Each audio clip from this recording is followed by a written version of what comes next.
do we want to call them sheep herd gold, or do we want to call them chimeras? Do you have a preference? Oh, I don't have a preference. I don't even know who that is. That's the team. Sheep herd gold. Yeah, they renamed to sheep herd gold. I guess if that's their current name, sheep herd. I'm gonna have to remember that.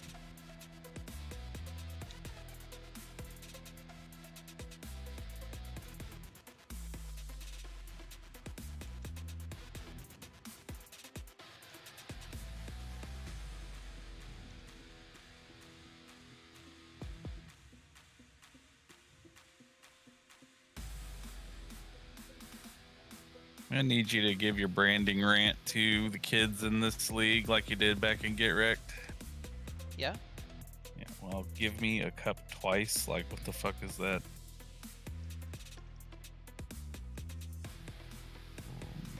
I guess the others are Red Ned 20. Okay.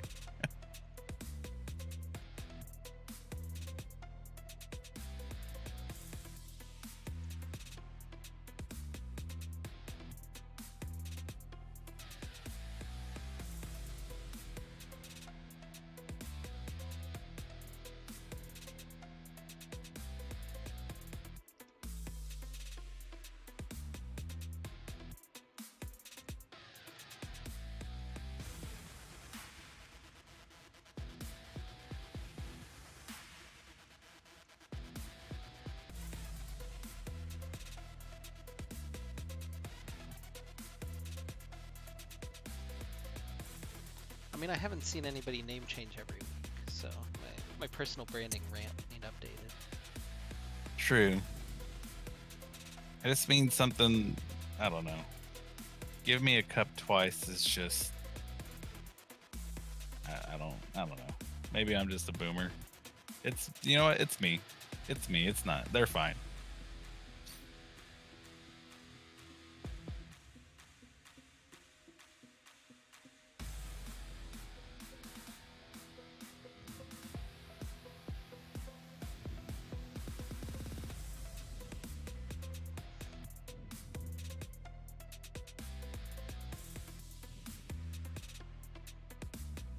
Alright, well, I haven't dropped any frames yet.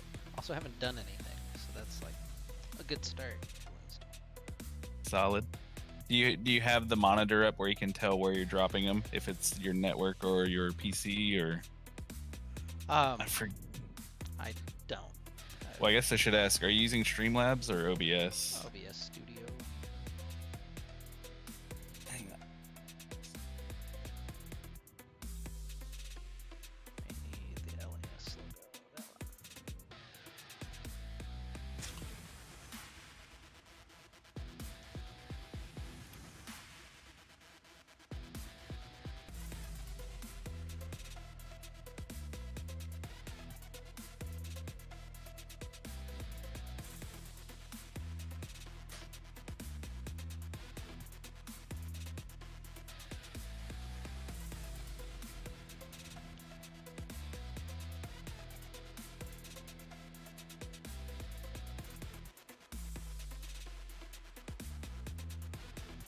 Oh, we're at like 6:02. Okay. Sick. Probably no viewers, but that's fine.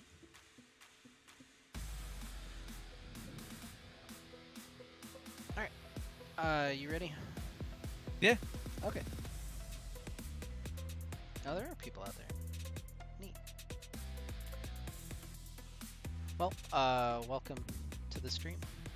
My name's Maris. My co-caster today is Scrambles, and we got LAS action from week 4.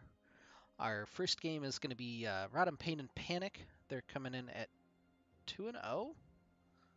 I think that's right. And they're taking on the newly renamed Sheep Herd Gold, who are also 2-0. I don't know how both teams have only played 2 games in 4 weeks, but you know, we out here. Hey man, math. True. So yeah, let's go ahead and just start up the game, and we'll see where we go from there. If you're ready, we'll go 3, 2, 1, go. We'll see if they fix the bug. I might need to back up at some point. Yeah. Okay. I have no character models. Excellent. All right. You want to start over? Yeah. So pause, back up, and we'll try it again. Okay.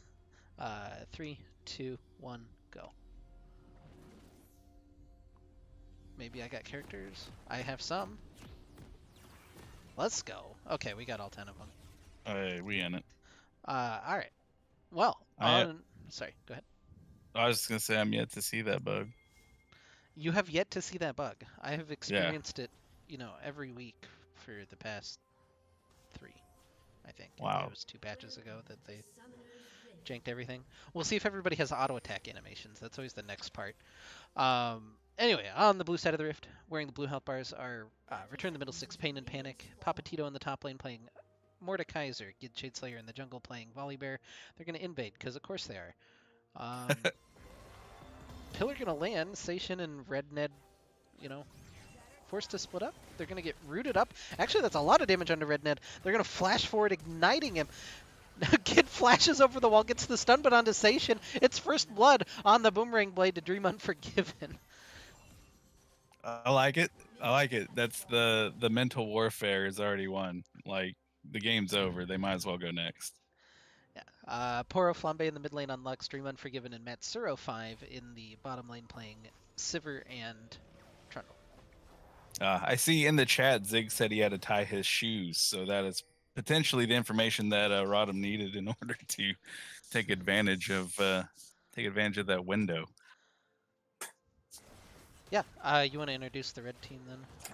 Sure. For the sheep herders, gold or whatever they change it to, is Solid State Frank playing Cho'Gath. Give Me Cup Twice is Kindred stealing the blue buff from Young Gid. High Reef in the mid with Ziggs, Seishin on the Vayne, and then Red Ned 23, the unfortunate recipient of all those flashes and other summoners to get first blooded in the bot lane with Vayne. Yeah, so Dream, the recipient of the aforementioned first blood, goes back and buys a tier. So I don't know that he's stronger necessarily, but he does have more mana, which is pretty cool.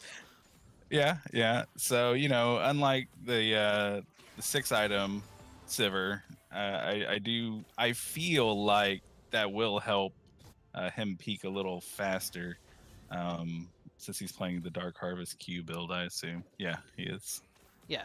Well, Matsuro going to hit a pillar and try to chomp down on Seishin. Actually gets exhausted for his trouble. He's taking a lot of damage back. Now, Tito in the top lane trading with Frank. Nothing going to happen up there. I was curious if you like the decision to go for the Dark Harvest build against this team, or if you think that, maybe he wanted to go for some auto attacks. I'm okay with it. Granted, the action never stops. Here comes Why Give would Me a it? Cup Twice. The slowdown onto Dream Unforgiven. He's low and he gets executed by Wolf. Matsuro very low as well. The red buff is enough for the double kill for the Kindred. So to unpack the beginning where you asked about the Sivir, I like it because we have the Mordekaiser to remove the hyper tank Cho'Gath from the team fights, and then you're left with a bunch of squishies. Okay. I also feel like the Sivir ult helps facilitate the Volibear and the Mordekaiser and the Trundle to kind of be just runny boys, So I don't hate it, but again, there might be some like higher elo mentalities and reasons why it wouldn't be good, but right now at 4 minutes into this game, I don't know why I wouldn't like that. So I enjoy it. Yeah, fair enough. That's actually a much more well thought out reason than I was going with, which is just that they needed to kill the Cho'Gath. But yeah, you're absolutely right. Papa can just scoop him on out of the team fights, and then you're left Get with him out of some good here. targets. Yeah. I also feel, with the, if we're gonna like jump into it more, the Trundle ult has one designated target. So like once they're back from Brazil, Trundle can ult the Cho'Gath, and then he's infinitely more. Well, never mind. They're gonna die in bot again. Yeah, Cup is here again. I don't know if Cup is like the best shortening of his name, but Seishin's going to get another kill, and they're really feeding the bottom lane early. Dream trying to turn it back around. That's a lot of damage with the Boomerang Blade plus the turret shot, but now Frank is in trouble. Gets the Rupture. Papatito tanking up the tower as long as he can, trying to get the chase down. Oh, the Boomerang Blade gets the Dark Harvest proc in the bottom lane, and it looks like Frank is just going to evade the... Frank is just such a normal name. Yeah, I'm getting caught up on it because I enjoy it because that's my de facto like troll name. Whenever I want to lie to someone about my name, I just tell them it's Frank. So Frank short for Francis or just Frank? just Frank Stallone, actually.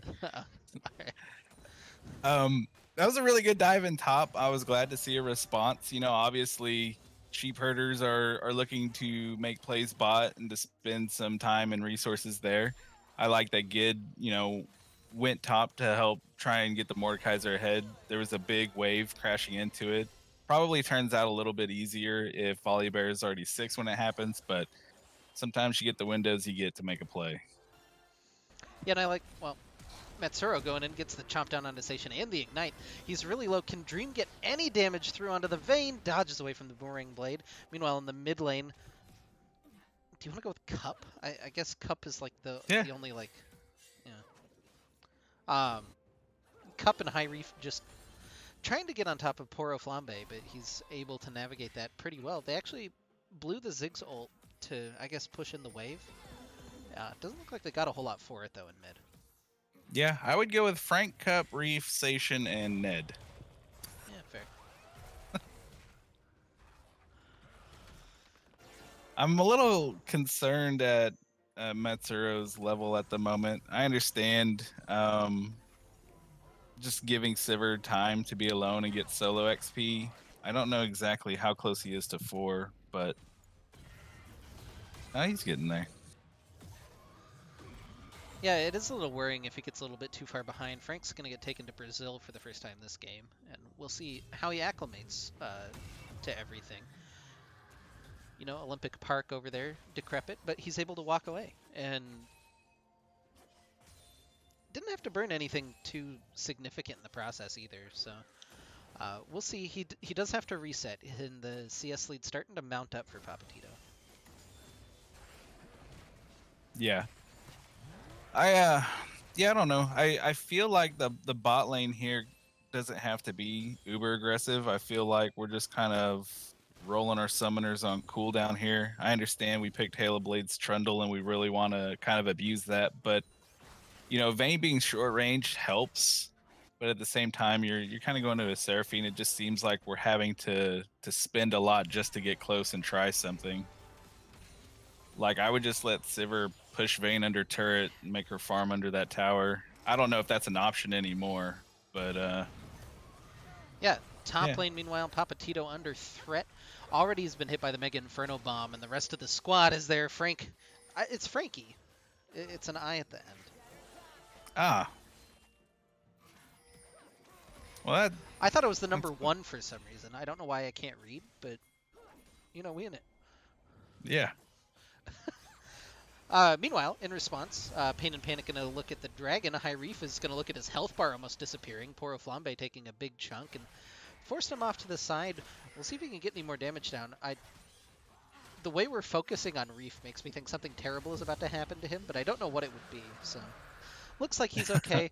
Frankie, meanwhile, fresh off of getting that chomp kill in the top lane, is stealing away the second blue buff away from Gid. Yeah, I'm gonna be honest. Like, I'm not a big fan of Cloud Drakes in general, and I'm not a fan at all of how much we're losing top side here to get a Cloud Drake. I feel like the first Rift Herald while plates are up isn't worth this is like a lot of damage more. though. Give me a cup. Gonna get him a kill. Oh, gets bound under the tower, but has the Lamb's Respite and just enough range to be able to get out of there. That was a really good play. Just knowing exactly the limit on how far he could go with that champion.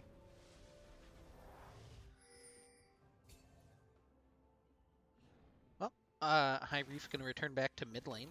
Down a mid laner, be able to shove just a little bit. We'll see if he can get a plate, or if maybe even Papatito will come down and try to catch that way. Oh, teleport. that works as well. So, teleport invested there by Pora Flambe to return to the lane, and kind of a half-hearted gank attempt there from Kid and Papatito. Yeah, it's all good though. I think like right here, they have a window where they could make a play for the Rift or make a play for Cho and then rotate to Rift, but Yeah, the thing I they're not. don't like right now is Papatito losing that minion wave underneath turret is going to bring Frankie to Brazil again, try to slap him down. We'll see if he's got enough damage.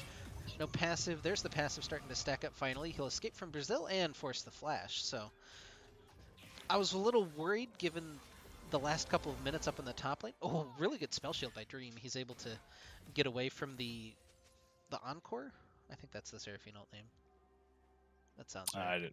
Yeah, that works for me. If that's not right, it sounds right enough that no one will know. Right. Anyway, Seishin and Redned trying to get aggressive here. Seishin walking into melee range of the Trundle. Maybe not the best idea. He gets exhausted, tries to tumble away, and he'll fall to Dream. Redned in trouble.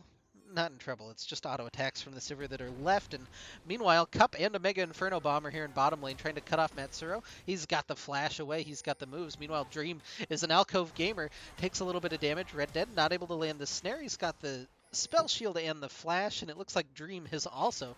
Oh, maybe not successfully navigated, because here's High Reef collapsing on him, throws the minefield down, but now High Reef is separated from his team with no mana, and in comes Poro Flambe to take the kill.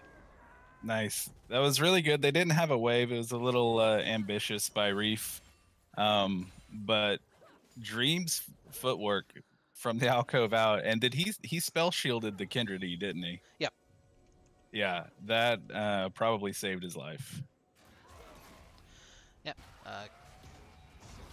That probably isn't turning into anything there, but they have to be really careful about Frankie. Frankie can walk up and just eat this Rift Herald if Gid doesn't play this correctly.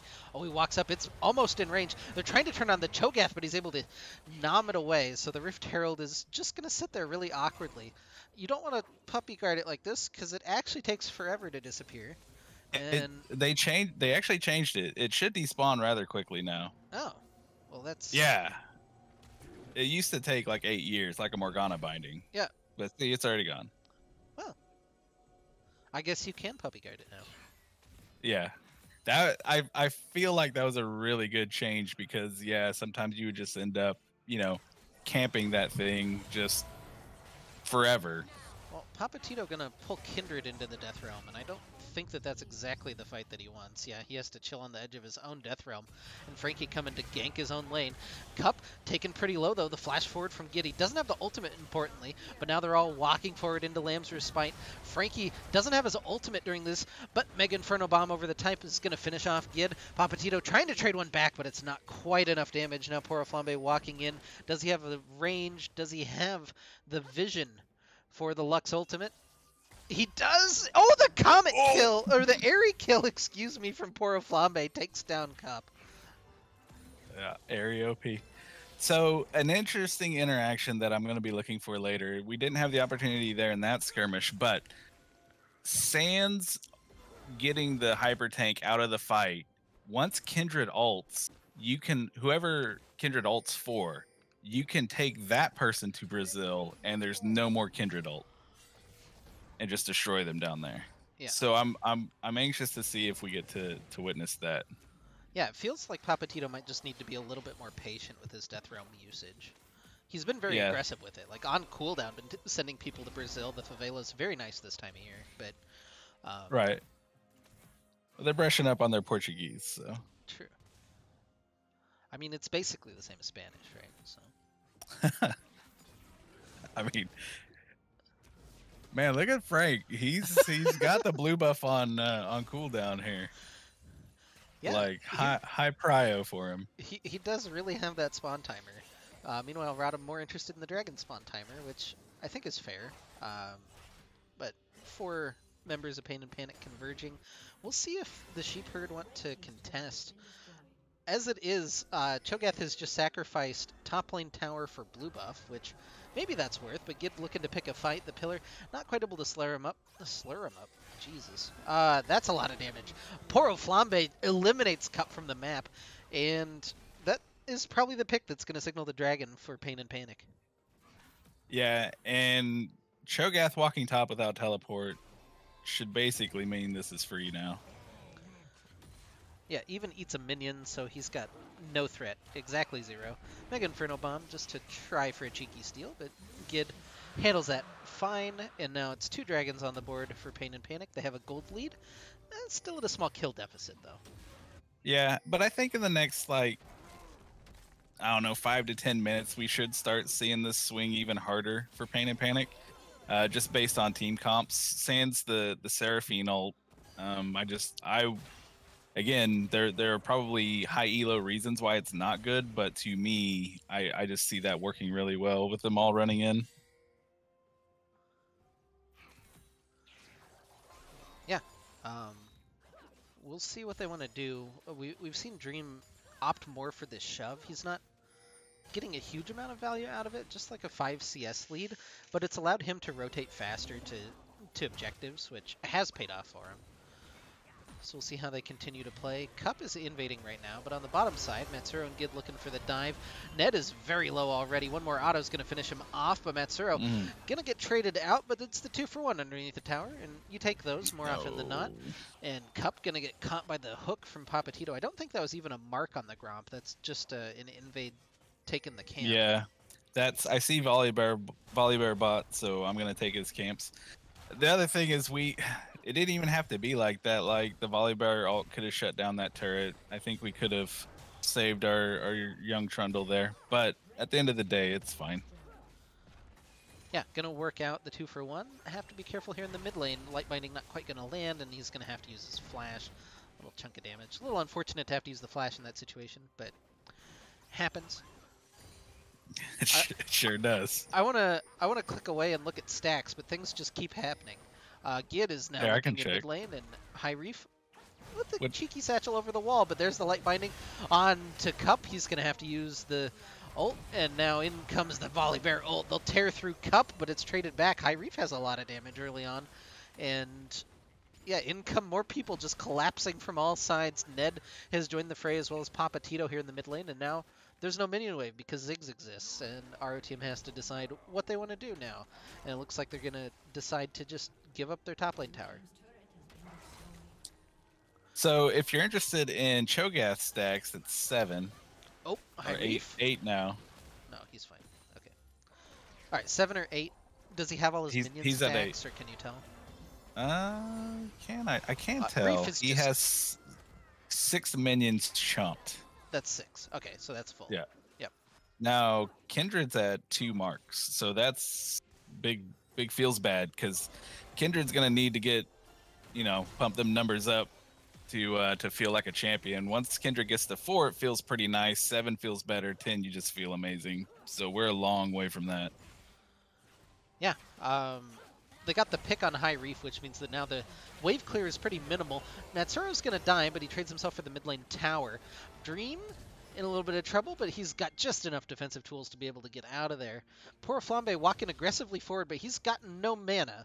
So this is a little bit worrying situation, but Papatito looking for that reflank. Frankie getting on top of him, just eating him up with the Vorpal spikes. Frankie gets pulled into the death realm, but it's a little bit too late now that they've lost the damage of the AD carry. They'll pull Frankie back in, a little bit of damage coming through. Ned and Frankie pretty low. The disengage is nice from the satchel, but Papatito still weaving his way forward, only to find a bouncing bomb from High Reef.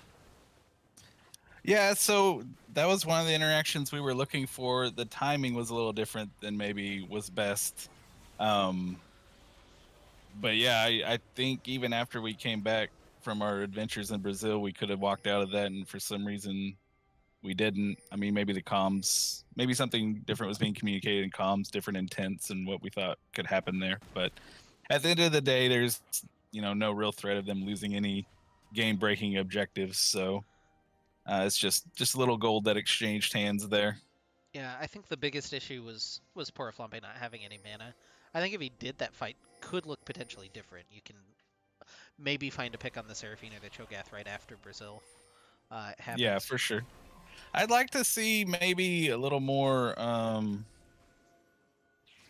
grouping it. Like here, they kind of got pushed back from trying to secure vision, so it kind of forced it to happen. But now RotM can walk in together to secure this vision instead of even groups of Ooh. 2 are kind of Oh, risky. what is that? Fixation is gone. Just a little bit of extra damage from Dream is enough. Gid flanking from the side, jumps up. Frankie taken down. Redned forced to flee, but he's got nowhere to go. Taken down between a bear and a troll. It's a double kill for Gid and 3 picks for Pain and Panic off the dragon setup. There it is. It took just Oh, over the Gid? 5 minutes. Oh, He's fine. oh, He's fine. calculated. Everything's good. Calculate, limit testing, all the cool buzzwords people use. Gid knew what he was doing there completely. But yeah, we saw Siver press R, we saw the Runny boys go in. Trundle ults Cho'Gath, which means he's not Cho'Gath for what is it, like 6 seconds or something ridiculous. So they get to melt him down. So that was really well done. Yeah, the light binding, just the little edge of the Oh light binding from God. Poro Flambe onto Sation to start that fight off was Hitbox, please. Yeah. beautiful. Yeah, Sation got a lot of jungle investment early, got a couple of kills, and has kind of fallen off a little bit toward this mid game. We'll see if he can pick it back up soon. But for now, a 2,000 gold lead for Pain and Panic. 3 dragons in their back pocket, and 4 minutes now to the Mountain Soul. I don't think that Baron's really an objective that they can take in any reasonable amount of time, so not going to think about that one just yet. So something we haven't really spoke about yet is the Vayne pick, and I mean, I think you see, Trundle Volley moored, and that's enough reason to pick a Vayne for me. The thing I don't like is like this pick is really in Sation's hands to make it look amazing or make it look terrible, because it's not like you have a Lulu, it's not like you have a Soraka or a Shin to couple. Like, you literally have one chance. You have a Seraphine who can barely peel for the Vayne. So I mean, if she ends up popping off, then great, that's on her. If she ends up feeding, well, that's kind of on her too. And like, if she keeps getting caught by those Lux Qs, it's not going to be a good look for Station. Yeah, Frankie getting pretty scary up in that top lane though in the Cho'Gath. He's well on his way to his Titanic Hydra, which just gives him more scaling on his health that he gets scaling on. Kind of disgusting. Poor Flambe trying to get away from Cup, though. A lot of auto attacks. The red buff is more than enough. That's a big shutdown for Cup. Now Dream and Gid trying to find anything they can. They're going to force the Kindred ult out. Sation dives into it. I don't know that that's exactly where he wants to be. Gid gets a huge ultimate. Now poor Papatito from the top, getting the mace down. He's going to pull Frankie into the Death Realm. Where's the damage going to come from now? Dream... Well, it doesn't actually matter. Papatito is just chunking through Frankie as he comes out. Matsuro finishes off that kill, and Pain and Panic come out on the better end of that, the 2-for-1, despite Poor Flambe being picked at the start of the fight.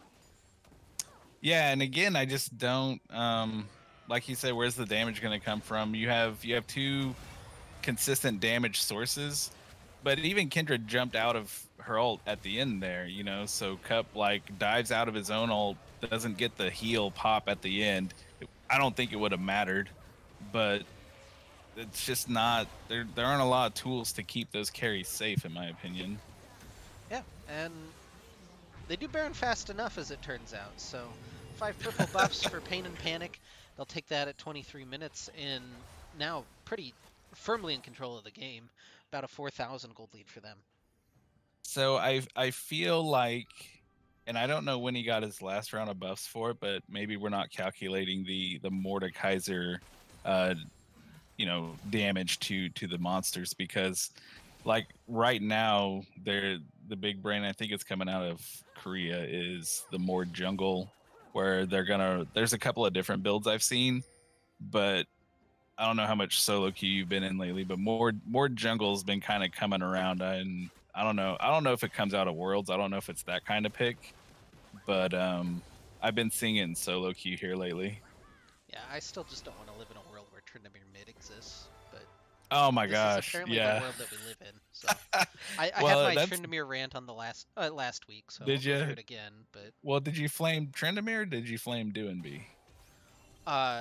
It's Tryndamere for sure, but I thought it was Showmaker that. Oh, was it Showmaker? My bad. I think Doinby also played it in Korea, but like in Korean solo queue, but Hmm.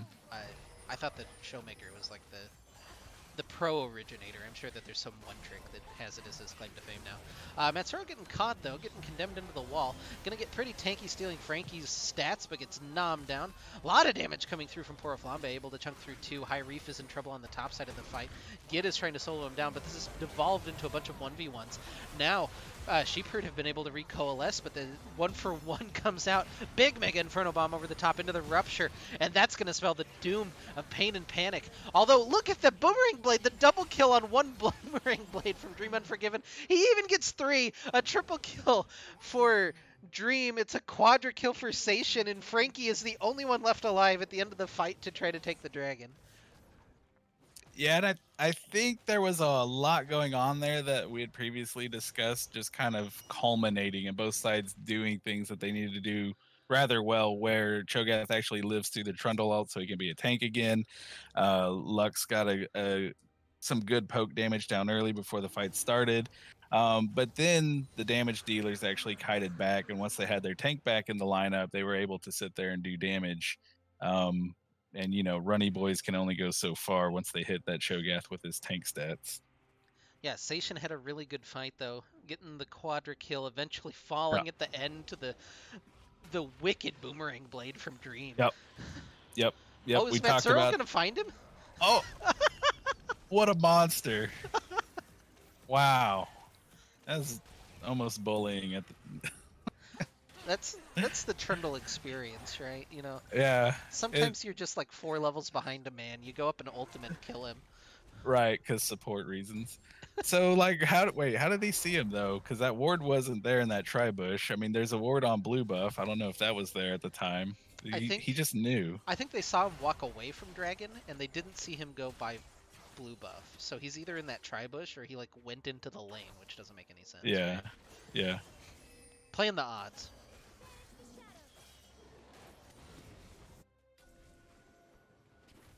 Either way, what a monster, Matsuro, Yeah. the undefeated Trundle god, and Yeah. The other thing we saw in that fight was what we talked about, that Boomerang Blade that we had talked about before being really strong against this team, if you don't factor in the Cho'Gath. yeah. Oh, Seishin getting pulled in.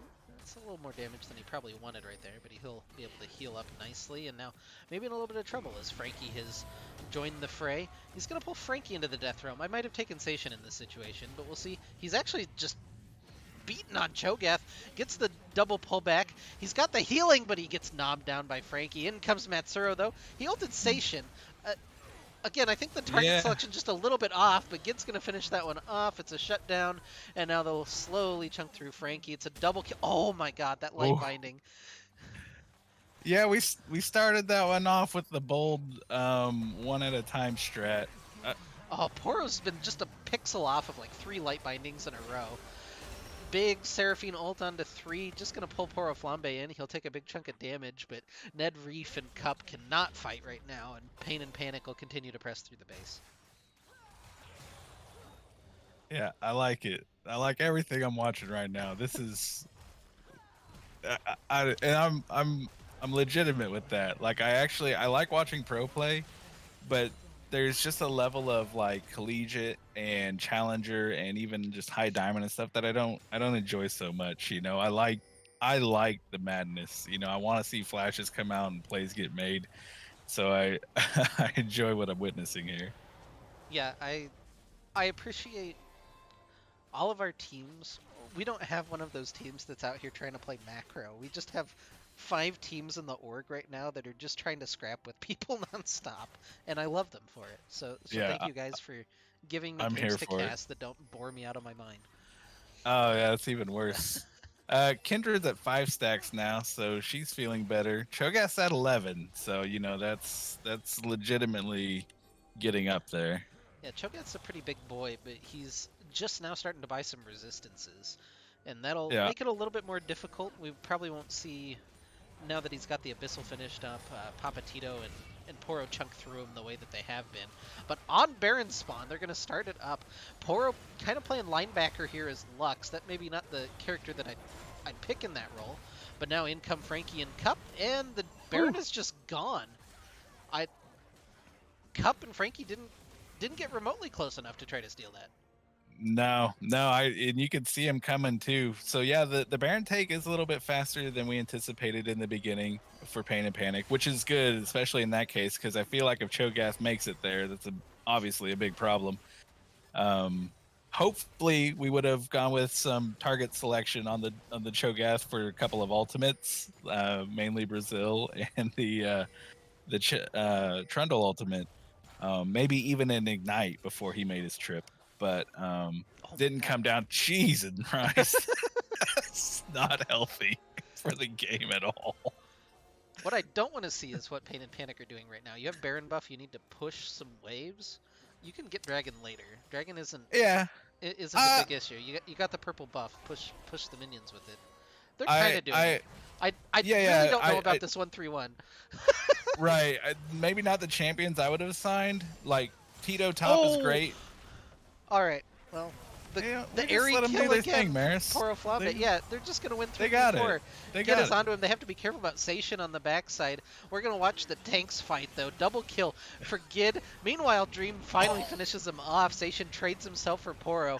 But in the base right now, Matsuro and Papatito looking at High Reef underneath his tower, and that rat's looking pretty juicy, but they're gonna back off. Rat's looking pretty juicy. My God. It'll be Mountain Soul for Pain and Panic. Tito and Matsuro are gonna maybe get a second inhib. They can push with the purple buff. Sorry. Go ahead. What is Ziggs? Is he a Yordle? Yeah. I mean, he's got to be, right? Yeah, there was this lore about him like being a professor in Piltover and nobody knowing that he was a Yordle somehow. But like, I don't know how you don't know that that thing is a Yordle. So that never made any sense to me. And then I haven't followed the lore that closely since then. Listen. Oh my God. There are so many Q abilities possessed by Pain and Panic right now that just spell doom for sheep herders. Like, you gotta avoid everything if you're them. They do be causing the pain and the panic, though. Yeah. Condemn into the wall. Gid is in a little bit of panic himself, and he'll fall. I don't know why Matsuro is so intent on this inhibitor. It's not going to work out for him in this case, as Cup takes another kill, but oh my God. That's what I'm saying, man. The Qs, like, that is just ridiculous. So, like, this comp in ARAM would be pretty nuts for for Return to the Middle Stick. Honestly, both teams have a pretty good ARAM comp if we're judging. Like, the Seraphine Ziggs on the other side. Oh, yeah. Seraphine's value goes up just infinite amounts in ARAM. But yeah, the Boomerang Blade Light Binding combo over the wall, there's nowhere for High Reef to hide, and we're just going to continue playing this game for a little bit longer. Yeah. 2-4. You know, I've long said if they released ranked ARAM, nobody would play Summoner's Rift. I cannot imagine the toxicity of ranked ARAM. It's just the worst idea. But... Yeah, I didn't say it was a good idea. I said nobody would play Summoner's Rift. Maybe that's, you know, rather than that's almost like a reward, though. I was gonna say, like, people who are too toxic in game, just send them to ranked ARAM queue so that they can be toxic. Oh my God! Wait, it'd be like that's genius.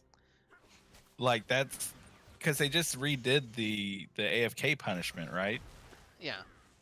So now we have them retool the, you know, all the other toxic punishments where they have to play X amount of ARAMs. Yeah, Cup is low. Oh, the Final Spark not quite going to land. Papatito going to pull Ned into the Sex Dungeon and try to have his way with Seraphine. He does eventually. But now coming out, he gives him the bonk. They're going to find Seishin. He's in Guardian Angel. There's nowhere for Seishin to go now. He'll fall to Poro Flambe. Frankie, the last one, you know, particularly healthy on the side of the sheep herd.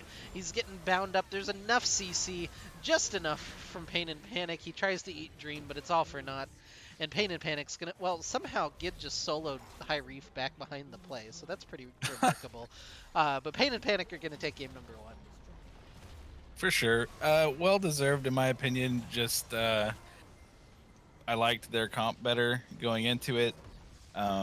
They played it well. There was a couple of moments where we got a little loose with some target selection on some abilities and just things we wanted to do. But again, when you're in the moment and you're in comms and you're feeling it, you've got it all worked out in your head. So hats off to them. It felt like both teams played together fairly well. There were a lot of early rotations from sheep herders, punishing Pain and Panic, but the team fighting later just seemed more put together by Pain and Panic, and they were able to take objectives, push down the map, and win the game with it. So Yeah, I liked it. We'll take a short break. We'll be right back with game number 2. We'll see if the sheep herd can bounce back or if Pain and Panic will take a clean 2-0.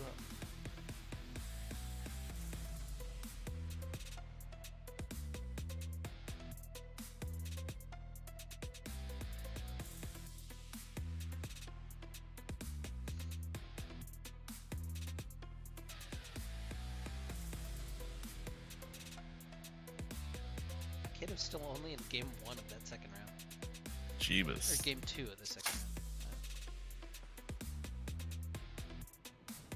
I only have the bracket up. Should be enough. Aha! I have again preserved the integrity of this replay by not viewing the timeline. You just go in and blind hit you. Yep. I just basically, once the game loads in, I'll look up and hit you. I'll be right back.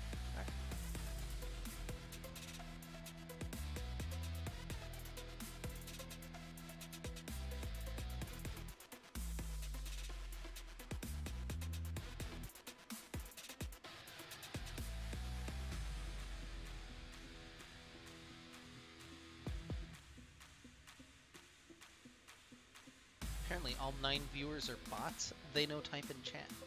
I don't know why that's a copy pasta.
I have returned. Welcome in. Thank you.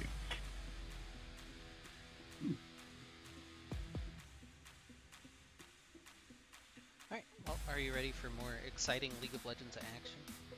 As long as it's as exciting as that game was, yes. I can make exactly 0 promises, seeing as I have not looked at a timeline. Alright, 3, 2, 1, go. I'll let you introduce the blue team this time. I do not have I have outlines of character models. Oh, yeah. This is interesting. You got the bug finally. Alright. Yeah, so I'm gonna make have sure to... to let everybody load in, all 10 of them, and then hit back. We'll go back to 0.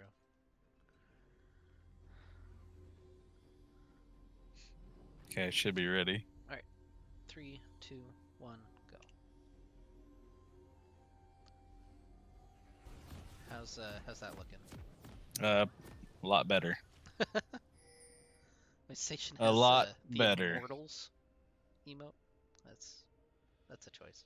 All right. No Echo Fox. Unlucky. Yeah. Imagine not having Echo Fox, honestly. I couldn't. I can't live in that timeline. Here we go. 10 people running down mid. We got our ranked ARAM queue. Let's go. Hey, we did it. I really like that no one seems to know what to do in this situation. Yeah. I there was a dark binding. There were little couple of abilities, but now we're just gonna go chill, I guess. All right. So real quick before they start fighting, I got on the blue side is Papatito on Wukong. Gid's playing Echo. We have Poro Flambe on a champion that'll be a champion in 35 minutes. Kale. We have Dream Unforgiven on Samira, and then Master Rose on his signature Thresh. Yeah, and on the red side, wearing the red health bars, are the Sheep Herd Gold, Solid State Frankie in the top lane on Dr. Mundo, Give Me a Cup twice in the jungle playing Sejuani, High Reef in the mid lane on Corki and Sation, and Redned number 23 in the bottom lane on Morgana and Sivir. Not in that order necessarily, but you know. So I feel like it's interesting. Well, I don't know if it's interesting. I don't know how it came to be, but we kept the same sides. So one team, whoever had side selection for game 2, decided it would be advantageous for them to remain on, the side that they had originally. Mm-hmm. Yeah, I'm gonna hazard a guess at a Sivir first pick as well, just judging by how these comps, or not. I guess not a first pick. Well, it'd be a Thresh first pick for Matsuro because they left that up, and then you cover with Sivir, probably Sivir Morgana. So from what I remember, build a draft. from what I remember, it was a Thresh first pick blue side. So yeah, they obviously probably took the Sivir because of all the pain they felt out of those queues from game 1. Yeah, and he's doing the same build, and he brought Exhaust again for the second straight game, which is interesting. It's a choice. Yeah, I kind of understood taking it in the lane with the Seraphine. It almost feels like that's an exhaust, like an exhaust heal lane. I think the Morgana taking Electrocute's interesting. Is that the play now, or? I don't think so. What, they were Seraphine last game, right? So yeah, it's not just like same runes. Yeah, I have no idea. That you can't proc it with like 3 instances of pool, right? So you've got to like really get in there. I mean, Q auto pool, I guess, is the plan. I don't know. I just don't know why you don't take Airy and beef up, or at the very least take Comet. But you take Airy and beef up your Black Shield, for a little extra absorption. Yeah, Airy, Guardian seems good. Yeah, Guardian. Yeah, Guardian was the play for a long time. Dark Harvest is the ARAM tech. Bro, if we loaded in and everyone had Dark Harvest, I would be so happy. If Matsuro's first backed and got a BF sword, oh my god, I would lose my mind. I just want him to get... I loved the like fake AD Thresh build with like Static Shiv and Infinity Edge, and you just like try to one-tap as many people as possible. Yeah. It wasn't good, but it was very fun. Yeah. And that's all that really matters, right? Is that you're having fun in League of Legends. Cup looking for the gank onto Poro Flambe, who's pushed up pretty far on the Kale, the flash forward. Not going to get a whole lot of anything done, really. They do trade flashes with the mid laner, which is useful. And Frankie flashed back in for something. Mundo flashes where he pleases. True. Might have just been a misclick, but it's going to cost him first blood. And Papatito again, he got super far ahead in last game on the Mordekaiser. Now off to a good start on the Wukong. It's looking scarier and scarier for Frankie up there. Yeah, so I would have to go back and watch how we got to a lane state where Kale's pushed up on Corki like that. But secondly, I don't know, maybe we should have been calling Echo over to help break a freeze or to get it shoved all the way to turret. Yeah, Cup here in the bottom lane, but so is Gid, so this is going to turn into a never mind, teleport coming in as well. Ned very low. Maxuro's Ignite is going to finish him off. Meanwhile, Dream and Gid just trying to scrap away with Cup. They do finish him off as Matsuro falls on the back line. It's Reef versus Gid and Dream. As it was actually Reef's teleport, not Frankie, that came in, but he's got the double kill on the Corki. And I guess if there were a character on the team to get these kills, it'd probably be the Corki. This is kind of a bizarre. I don't want to say bizarre team comp, but it's a double marksman comp with just beef, right? Yeah, it's kind of the same comp, almost. Well, not almost the same comp, but they had 2 marksmen last game. They have 2 marksmen this game. I think this time around, though, you've got a Sejuani for a frontliner, paired with a melee top in the Dr. Mundo, who's another hyper tank. So like, that's a lot of meat to fight through, and I don't know. I don't know if Pain and Panic have the tools to deal with those tanks until Kale's level 16. Yeah, Dream and Matsuro looking for a steal, but the Dark Binding over the wall gonna find Matsuro as he's just hanging in this alcove. Oh, went for the hook steal. Good spell shield there by Dream to make sure that Matsuro can get out, but Gid trying to turn it back around. The dash in from Dream gets one, looking for two. Gets knocked back and up and trying to get away. They get the stun from Gid as that was really astute from Gid. Walking forward to get the stun on Corki means that he can't continue the chase until maybe he wants to now, but yeah, he takes the long way back around, and it looks like we're just going to shove minion waves at each other for a while. So let's take stock. 4-2 for Pain and Panic. They've got a 1,500 gold lead approximately, but the dragon in the back pocket of the sheep herd. Yeah, so relatively even as far as combat stats with the gold that Pain and Panic have versus the passive stats from Dragon. I think Pain and Panic would still have a little bit extra if they've actually spent that gold.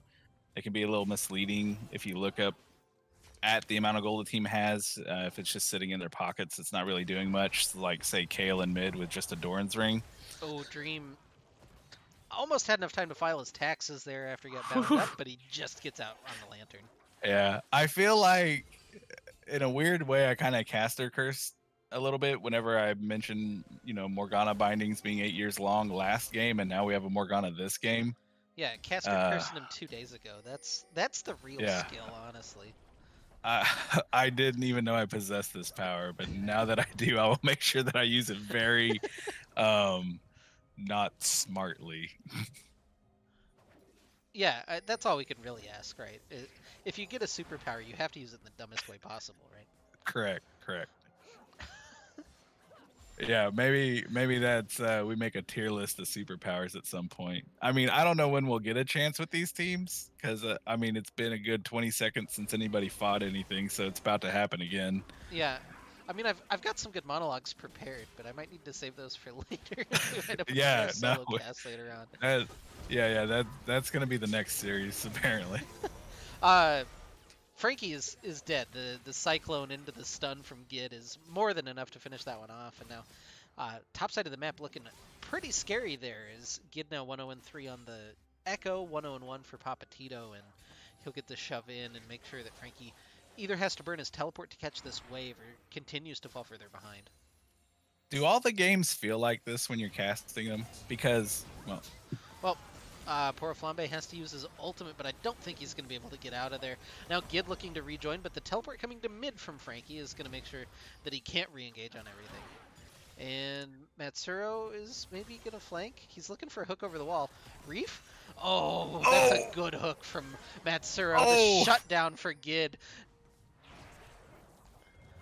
Yeah, gave him the tip on that one. Yeah. I just feel like everything's moving so fast. Like, I haven't cast anything probably since the last time you and I did something, which is who knows how long ago. Probably the last time we did like an airing of grievances or something. But yeah, it just feels like I remember I used to have time to expound on things, have actual real thoughts and real comments, but now I just kind of give the bronze take and then they start fighting. And it seems like that's all we have time for. Yeah, every once in a while I just don't commentate a fight because I'm too busy talking about something else. Like this one, for example. But it's 1 for 1. That's humor. You gotta work on the comedic timing, and sometimes you just roll with it. Yeah, I was gonna say I think the last time we cast together was the East Regional Final for College Esports Network, right? Yeah, we did some Seawall stuff. That was good times. I actually looked into again a little bit, but then I didn't, so I don't know where that story's going. Yeah, I saw Shrimps is on a like tier 1 amateur team right now. Yeah, Shrimps is killing it, man. There's a lot of those names that we used to say on a weekly basis that are still around, still on challenger teams in high elo, some still playing in CLOL even. So it's really cool to see them get rostered and stuff. To even like, I guess they're not academy Oh, the teams, double but they are. stun from Gid. Seishin very low. He's going to get taken down. Redned goes into the Zanyas. Meanwhile, in the mid lane, Matsuro gets caught as he was trying to look for the gank. They'll dive forward onto the Morgana. Meanwhile, in top lane, they're scrapping as well. The cross-map fight's continuing. I think this is the least important one that's happening, but it's the one we're focused on. Poor Flubbe. Oh, the level up! Oh, almost saved it. It did save him! He trades with High Reef underneath the tower. Yeah, I love it. I love it. I love directed cam. Always picking the picking the high value skirmishes. Yeah, in comes Cup looking for Papatito. He's going to try to trade himself for Frankie, but that's just a little too much damage coming out of this Adwani and Mundo, and they'll be able to punish him a little bit for his overextension there. 9-7, RTM up about 1,500 gold, and now they're on a dragon for some reason. Matsuro has respawned and gone down to the dragon, and now they're looking to fight again. Seishin and Rednet. Oh, he goes in for the flash play. Gid is trying to finish the dragon and then take the lantern, I'm assuming. Oh, did he not? Oh, he didn't have smite. He didn't have smite. He Okay, didn't have that smite. was super awkward. He has to flash the wall. He didn't want to wait for his E to come back up. Oh, Gid, just back and buy a Dark Seal, please. Yeah. Actually, I mean, an early Dark Seal would have paid off for him really well, being 4-0-3 right now. Oh, hook gonna land on the station. I think it's weird that that spell shield just breaks the hook, but other ones it like... The hook goes through. Yeah. Yeah. I mean, if you're trying to tell me there's some kind of inconsistency with Riot, their game coding, or their decision making, I'm just going to have to disagree with you, sir. Oh, Matsuro is deadly with the hooks. He's reading them in Death Paragraph. I stole that one from Riv. The flash away from Seishin, though, keeps him alive. Yeah, the Thresh, man, has been really good. The hooks are coming through. I'm not a particular big fan of Moby Boots, but at least Matsuro's has been getting around the map with them, so he's using them for something. Yeah, Papatito getting ganked. This is the Yeah, Sidwani gameplay experience yeah, on the top lane. Yeah, that's the life he chose. Yeah, no Merc treads yet, so those stuns really do be lasting a while. And Yeah. yeah, where are you at on Mobies? Mobies? I am not a fan of Mobies, but I get the utility, and if you use the utility, I can like respect it. Like, you know, big ups if you're roaming around and have Mobies, but yeah. I think on Thresh they're a little bit better because you can like zoom through the minion wave and then threaten hook in really weird situations and like force people to make decisions, and they're bad at that. Sorry. Go ahead, sorry. I was gonna say I think they have a little extra value on Thresh compared to other champions, but yeah, just in general, I think that usually getting like tenacity or, you know, damage reduction on AD is better. So yeah, what if you take, you know, Mercs in this game because there's a Morgana coupled with a Sejuani and a melee top. So what if we get Mercs and then we go Domination second with Relentless Hunter and Ghost Poro?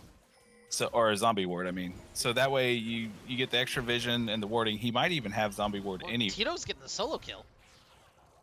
Nice. That didn't turn out the way that I thought it would, actually. I was pretty sure that given the items in the inventory that Frankie would be a little bit tankier, better. But yeah, Papatito with the solo kill. Nice.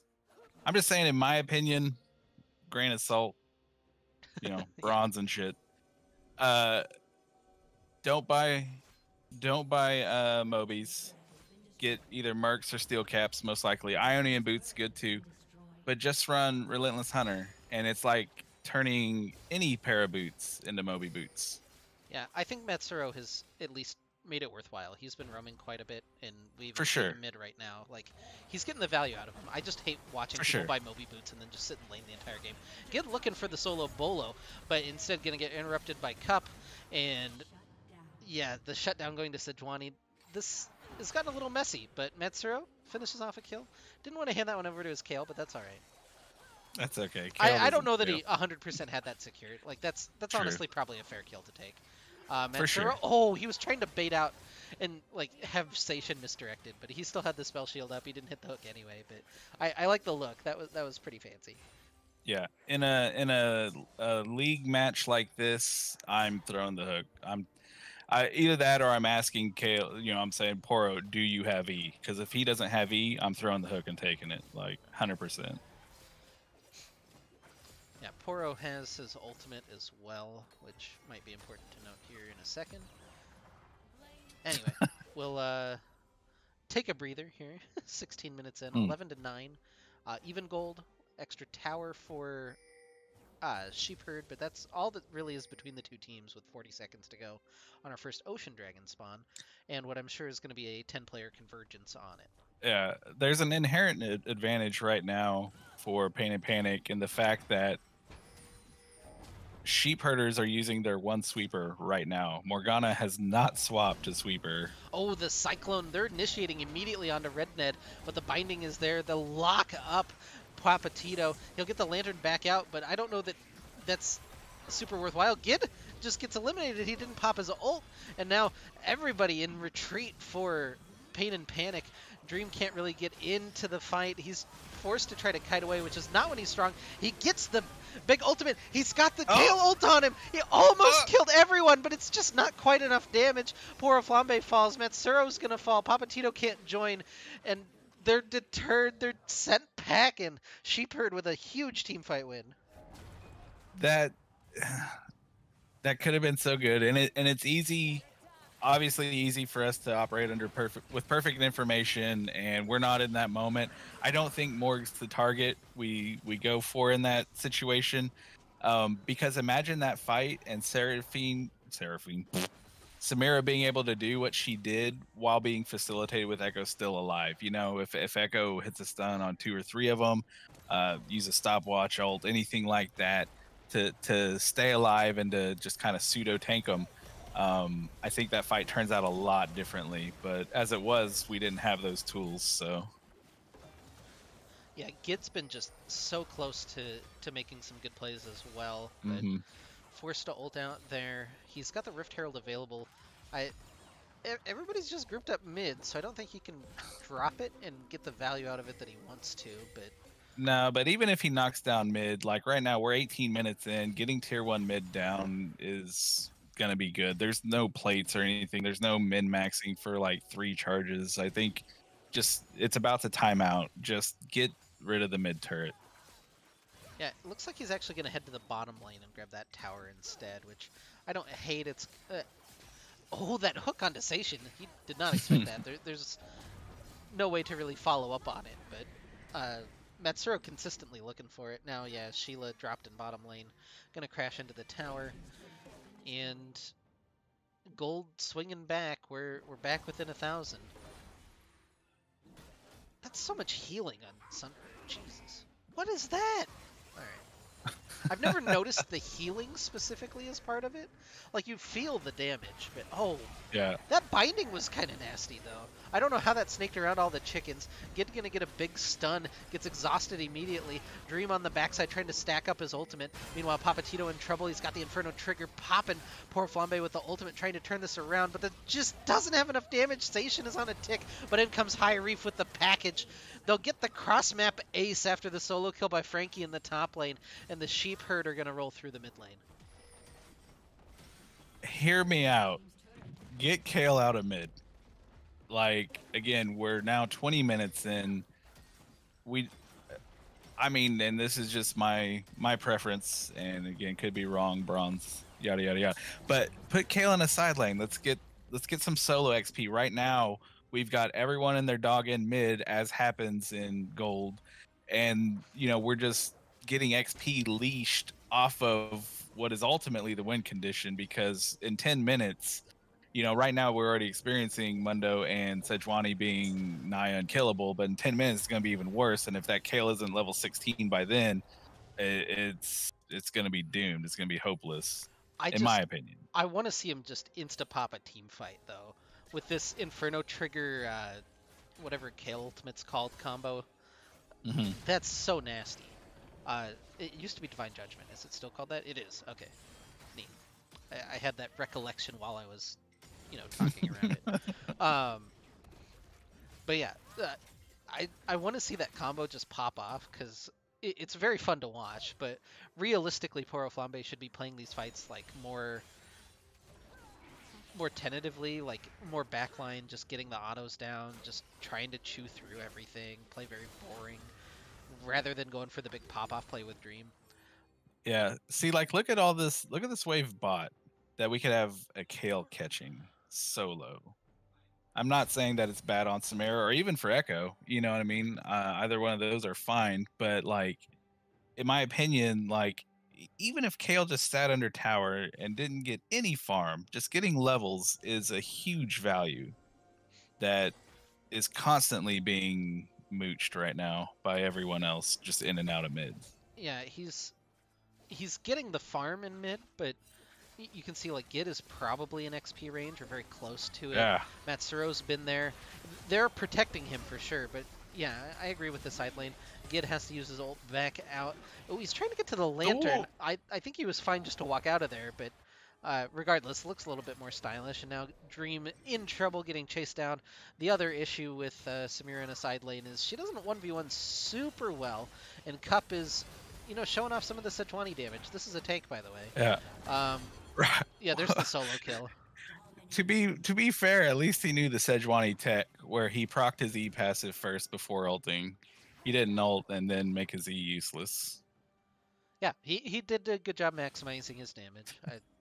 You gotta meme the Sejuani damage. No, 100%. They keep buffing the damage. Like her buff this patch, why'd they add 10 more damage to her Q? Why was that the buff? All right, listen, just nerf Aurelia, okay? -5 movement speed. Yeah. I don't know. I mean, no. That's pretty big for her. No, the lantern. Yeah, Poro is down, and Gid and Metsuro are soon to follow. This is falling apart pretty quick for Pain and Panic. They had another solid early game, but now the Sheep Herd pretty in control. So, yeah, I mean, Sheep Herd basically took Pain and Panic's mentality from game one and said, hey, give us Sivir. We'll pick a couple runny boys and press R and run at you.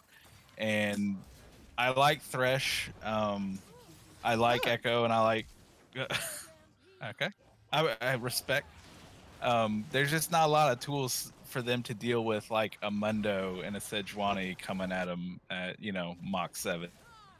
Yeah, the Bork is, I think, the thing that's trying to help, but just now coming through is a little bit too late, I think, for help. They're trying to kill Cup, and he might just get the 1v2 here on the Sejuani. Oh, it's so close. He finishes off Dream. I think Tito... oh, no, he got the double! The mace coming through. I've played a decent amount of Sejuani. That wasn't going to happen there in that situation. I thought Papa Tito had it right at the end, but he didn't have his Q back up for the chunk and Cup. Yeah, the casual 1v2 on the Sejuani. He's 8-1 and 11. Man's a monster. Yeah. So I just feel like, the Bork on Kale, I don't know exactly what we've done here. I understand, the mentality and the thought process behind what we wanted to do, but I just don't think that that's the way to get it done, per se. Yeah. Baron buff on the Sheep Herd is... While we were watching the 1v2, the other 4 were taking Barons, so... Of course they were. So we'll see how they set up. They're kind of 1-3-1-ing, except that Sejuani is back in base right now. Force the kill ult out. That's a good start for the Sheep Herd. Matsuro and Gid looking for the collapse from the top. Oh, that hook just got that's 3 points for Matsuro, unfortunately. And a double kill at the end for High Reef. He's got 10 kills now as the Sheep Herd push in. Oh, not quite able to find that boomerang blade. But yeah, where are the minion waves right now? That's going to be kind of the death knell for Pain and Panic here in game number 2. Yeah, for sure. I feel like there wasn't like any one egregious thing that has brought us to this point. It seems like kind of that death by 1,000 cuts mentality where like just a lot of little things have dominoed to a legendary Sejuani just running down a Kale under the the Nexus turrets. Yeah, she does not care about turrets in any regard right now. Even has the Anathema's chains just in case somebody gets a little bit too cocky. Gid trying to go in, but the one at a time strat not really paying off for RotM here. It's a double kill for RedNed of all people. Here at the end of the game, and the Sheep Herd will roll through and claim the Nexus for game number 2 in pretty short order. We'll see if they're able to get some extra kills or not. Yeah, they'll finish off Matsuro on the doorstep and Hey, should just respect. finish the base now. Respect. I mean, you don't want to be the only one alive sitting in the fountain while your Nexus explodes. All right, well, But yeah, all even, 1-1. We're going to game 3. We'll have that here in just a second. yeah, I'm interested to see if who gets Sivir, if it's even a factor, because so far Sivir is undefeated in the series. Yeah, you know what else is undefeated though? The Matsuro Trundle. True. Where was Trundle that game? Did that get banned? We need draft, Maris. Uh, I need answers to yeah, I this. mean that takes more time, and I'm already doing just a billion games today. So I feel you, man. the answer is, oh no, it's doomed. All right, well, we don't even need to watch this one, I guess. We don't? Nah, Seishin got Sivir, Oh, and yeah, I Matsuro see. doesn't have Trundle, so it's doomed. Yeah, I guess that's game, boys. I didn't play music during this break.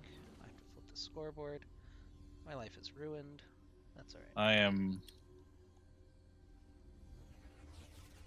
We I am dropped pre making sure I don't get bugged here, so I'm ready. we dropped 296 frames at some point. Man. Unfortunate. Kato lost. I went to the lower bracket. Oh, it's all falling apart. Hopefully this game is better.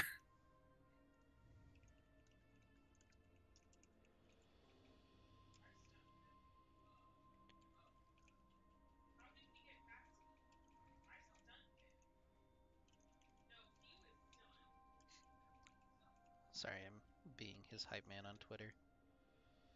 Also, this Nice. guy's name is Bry Guy with 3 underscores or 4 underscores afterwards. Well, there were 3 before him, so I don't know if I have this guy. M Tuck. Mel Tucker, Coach M Tucker. That's not him. Tuck 3? Yeah, I don't know. I sent you a thing where you can actually view the stats on your OBS. So it should be able to help you kind of, not like 200 and change is a lot of drop frames. It's definitely not. But like if you want to know if it's your network, if it's your PC being bogged down in some fashion, that will tell you. It's 100% the internet because we unfortunately had to switch from Google Fiber to Oh yeah, I think I Xfinity. remember you mentioning. Yeah, that is And a big unfortunate. yeah, so that's the world that we live in right now. Let's get this game started. Sure. And then I can bitch more about my internet after that. Yeah, and I can sing the praises of Starlink. Yeah, Google Fiber was the greatest thing that ever happened to me, and it got taken away. So, anyway, 3, 2, 1, go. I probably shouldn't have said that with my wife in the room. That's a little unfortunate. The good Ash giveth, the good Ash taketh away. On the blue side, wearing the blue health bars for game number 3 are the Sheep Herd, Solid State Frankie. God, Solid State Frankie in the top lane, reprising his role on Dr. Mundo. Give me a cup twice on Sejuani, High Reef on Yanni, and Seishin and Red Ned 23 on Sivir and Nami. Yeah, and before it pops off level 1, because of course it will, Papatito, Volibear in top, Gid on the Warwick in the jungle, Lissandra mid, by Poor Flambe, Dream Unforgiven on Misfortune, and Matsuro's is playing Karma. So that's an interesting take. You want to run at us, we'll run at you. You have Sivir R, I have a Mantra shield speed buff. It'll be real interesting if she also builds Shirelius. Yeah. So I kind of like So Sheepherd went for the same invade that Pain and Panic went for in game number 1. But Dream was like, "Do not cite the ancient magic to me, witch. I was there when it was made." And then he left and didn't die, the same way that Ned did. I wonder how this draft went with. I have to assume it was like a first pick Sivir, and then maybe some shenanigans with Volibear because of Gid's strong game 1 on it. Yeah, that sounds accurate, probably. The Challenger red. Wait, okay. Challenger red buff. Dodged the Sivir Q. Oh well, they have it warded. Okay, I understand the smite. I don't think typically he would have smited red buff, but if you know it's warded, then yeah, because you don't know what's sitting over there. Karma Q could come through and just really, now you're having a bad day. Yeah, I think you just pull it though. I don't, rather than smite it. Yeah. Also that. I feel like there's other answers. There, lots of ways to solve that math problem. That was the one we chose.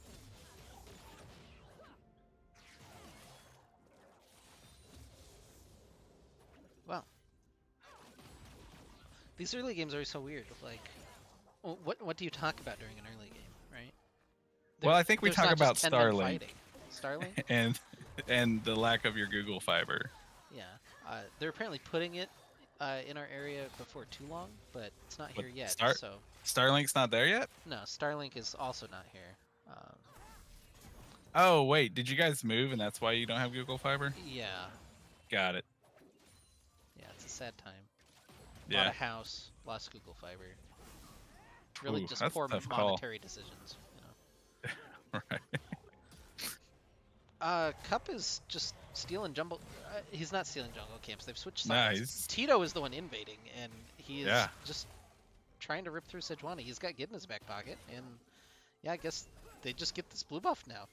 Yeah, I like that because they had it warded, so they know Sejuani hadn't arrived yet. Obviously, Volibear is just going to auto the wave and push it because passive.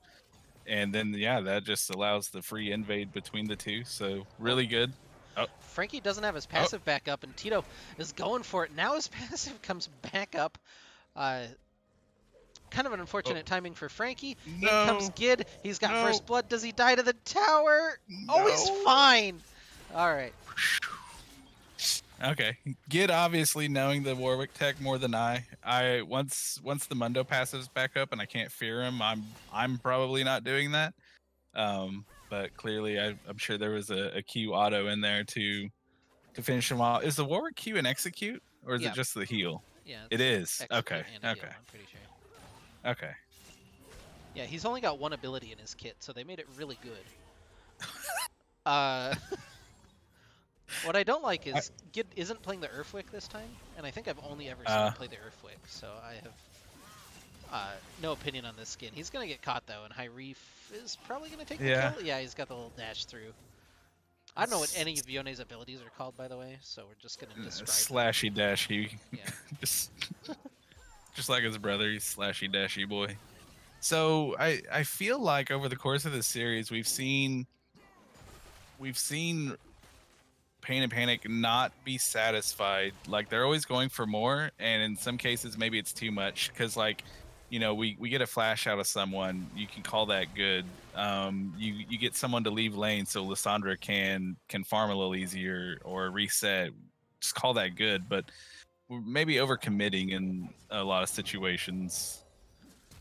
Yeah, when they hit, they get it all, but they're having trouble hitting consistently in this series. It seems like Sheepherd have been a pretty good match for him so far, and Papa just gonna take a little chunk out of Frankie up here in the top lane, and that's apparently the most interesting thing happening on the map. Although Matsuro on his own path again, trying to do what he can. Oh, the ultimate there from High Reef, the solo kill onto Poro Flambe, and that's a good start. Teleport, man. You have no mana, you have no health, you have teleport. Just get out of there. Yeah, Papa, level 6 compared to the level 4 for Frankie. He thinks he can take the fight, and he's probably correct, but there's Cup swinging in at the last second. Has the % health damage on the E that'll finish it off. Tito and a little over-aggression from the Volley Bear. Again, over-aggression kind of the name of the game so far here in game number 3. Yeah, a little bit there. Unfortunately, we're not in position to punish the bot side of the map on that. By taking a dragon. Warwick's really good at taking early drakes. That would certainly be a window where that could happen. Their lane's a little not overextended, but they're a little out there. Obviously, Sivir doesn't have any mana, so that looks gankable, but if she spell shields and suddenly gets some, maybe not so much. So hard to say, but at least the dragon could have been on the table there, I think. Yeah, well, 3-1 in favor of Sheepherd. They've got 1,000 gold lead early on, and so far we haven't seen them throw a gold lead. So, or did they in game 1? I don't remember. I don't remember Everything either, just dude. blurs together. I'm making statements that probably just aren't true. I don't understand how Papatito got such a huge XP lead. XP lead? It was the kill from the first blood that I was kind of against. Dive? Okay. Yeah, Warwick went in there and he lost a good wave and a half for that. So okay. That's fair then. And then Papa's just slapping him when he gets back to lane. Ooh, Dream not quite fast enough to get out of there. Exhaust coming down onto RotM. They're trying to turn it, and they do. Dream takes the kill, but now Cup looking for the gank, not able to find the Glacial Prison. Sation walks a little too far forward, and the auto from Matsuro finishes him off. 2 for 0 in the bottom lane so far. They're going to get the snare down. I don't think they kill the Sejuani in any reasonable amount of time. So. No. Actually, teleport behind, though. High Reef looking for the turn. Has the ultimate, the flash away from Dream. High Reef underneath the turret is just going to die. It's the shutdown for Dream. Matsuro with some fancy footwork, trying to get back away. Now has the tether, walking his Sejuani back in. The bullet time over the wall does start to tear through the Sejuani into this Lissandra ultimate, and they'll finish him off. They'll look at Dragon afterwards, so good plays by Pain and Panic, and they get a bunch of kills in their pockets. Yeah, really strong there, and I really like the MF ult because the close edge is obviously clipping him, getting damage down, but also is positioned in such a way he either has to walk through it to get out or walk back into the enemy team to get out. So he's has just no dead smite. either this way. Is a risky little attempt. It's stolen by the Boomerang Blade, but Infinite Duress going to land onto RotM. Do they have any damage to really follow up? They'll get the fear back in. There it is from Poro Flambe as he flashes forward for the kill. Is this where? So I did my Moby Boots rant. I feel like I have to do my don't gank top rant. Like especially it's like a Mundo Volley Bear. You know what I mean? Like whenever that whole sequence first started, we're ganking top and we're farming Krugs, and it's like, why? Krugs are drugs, kids. Just say no. Like you can get them on your first rotation through, and you can get them if there's like legitimately nothing else to do. But there's always so many more things that take less time and give you more back than doing Krugs, in my opinion.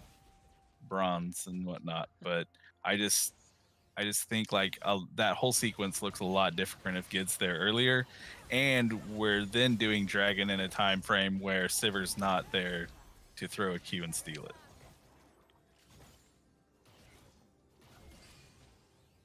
I'm trying to think of a phrase, and I can't think of it. So instead, I'm just going to say, like, yeah, easy to analyze from up here, but sometimes agreed.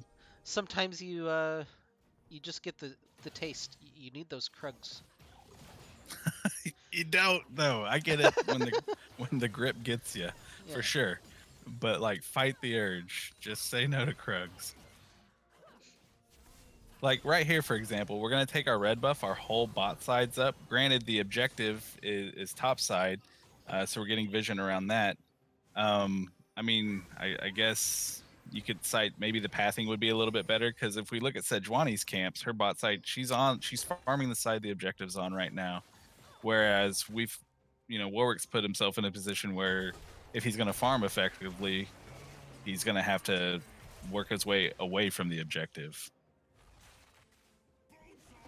Yeah, we'll see where Gid wants to go. He is doing his Krugs right now, but Cup looks like he might be fancying See, himself a look, gank up here in the top lane as he's this pathing right in. Tito gets the shield. He's got his ultimate if he needs it to try to get out, but he gets immediately bound up and Frankie takes the kill. You know, a little bit of trading imagine in these other lanes. imagine if we're not farming Krugs and we're there for the 2v2. I hate them. I hate Moby Boots. I hate Krugs. I have things I hate about laners too. Maybe we'll get into that. You know, the worlds are burrito in terms of topics here.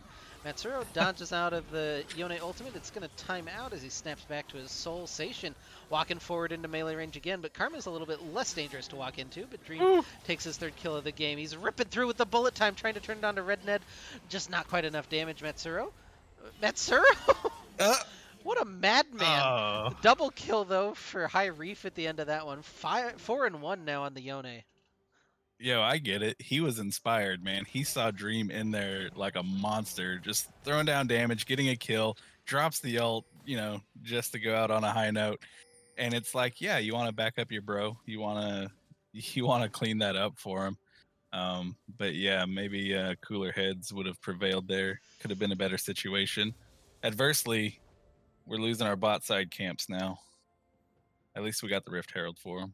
Yeah. Tito tanking a bunch of ukuleles to the noggin. It's not going super well for him up here right now, but we'll see if he can turn it around. Getting close to that Sunder. We dropped Shelly, or is this Shelly or Sheila? This is Shelly timing. That's We're getting Shelly. some turret plates in the mid lane. You like Yeah. that? Might Yeah. get the turret. Love It's that. very low. Ned Yeah. and High Reefer there. Ultimate used by Tito to try to escape away from Frankie, who is going where he pleases, unfortunately. But in the mid lane, Cup looking for the gank. Looking for the turn that gets stunned up. That's a huge ultimate from Poro Flambe. It's not a lot of damage, but it's able to help him disengage, and everybody's going to escape relatively unscathed from mid. Yeah. Unfortunately, Directed Cam didn't allow us the privilege of seeing how that started in mid. But I always support dropping it before plates fall, obviously, but also just getting the mid lane busted down. It's so low. Never mind. Gid not quite able to hit the Q to jump through, and now Cup is doing some things. Seishin is in, gets the kill, the trade back, as a Dream flashes over the wall to trade with the Nami. Matsuro is caught. High Reef not quite able to track down with that ultimate. More autos. He's going to snap back in a second, and he's back to his soul. Matsuro is going to escape. Meanwhile, Tito and Frankie just exchanging autos up in the top lane. More ukes to the temple. Not going so hot for Tito. Dragon's going to get taken the second of the game, unfortunately, for the sheep herd. And maybe we chill for a second? Nah, man. Flash forward on cooldown. Never change. I love it. Yeah, I don't know about... Oh, we didn't hit the snare on the W, the Ring of Frost. Oh, but that's a little chunk of damage. And the turret shot. Bonk. Look how low mid is. Gosh, someone go auto that thing quick. But that, to the thing we were talking about a minute ago. So a lot of people, I don't think, understand how Bulwark works. And so what you want to do is knock a plate. Oh, never mind. Go ahead, Maris. No, that looks good. They got the tower. Okay, they backed out. That's weird. Okay, so with when the plates are up, the turrets get extra resistances. The more plates you knock off, I don't know if it's multiplied or additive or how it's calculated, but the more people that are around, the more defense it gets. So what you want to do is knock off a plate, and then you can just kind of back off, because one person will actually do more damage to it than two people will at that point. And then, of course, once you get it down to the last two, you can drop it. It was so low when they were done there. I feel like if we had backed off or dropped Herald and backed off, or just backed off at any point, a little extra damage could have got done to it. And then maybe Rift would have completely taken the turret. Yeah, just the small micro on the Herald, and but it's gone now. So yeah, it is gone now. The tower is dead. We don't have to think about it anymore. No. I love what I'm seeing out of the Karma so far. We have Ionian boots. I mean, you get +10 just for continuity because it's Karma. but also we've already got our sweeper. ROTM's been buying a ton of pink wards too, which I'm really happy to see. Yeah, Seishin forced to use his On the Hunt away as Poro Flambe and Gid had walked down and made themselves known. But that's going to maybe open up a cross-map play for Sheepherd as Cup hanging around in the top side, maybe looking for a cheeky dive onto Tito. He's very healthy right now, so this would be quite a dive, but they are very tanky. They're really trying to box him in. Tito just gonna give up the tower. That might be the smarter choice. I still don't know that they can dive him, but yeah, I don't know, man. I think it's probably that's better kind of a not tough one to call. Yeah. Yeah, that's a tough one to call. My question again goes to the jungler, like why? Why are we ganking that lane? You got the turret there, so sure. I mean, it's fine. I would just never really look at that lane very much, to be honest.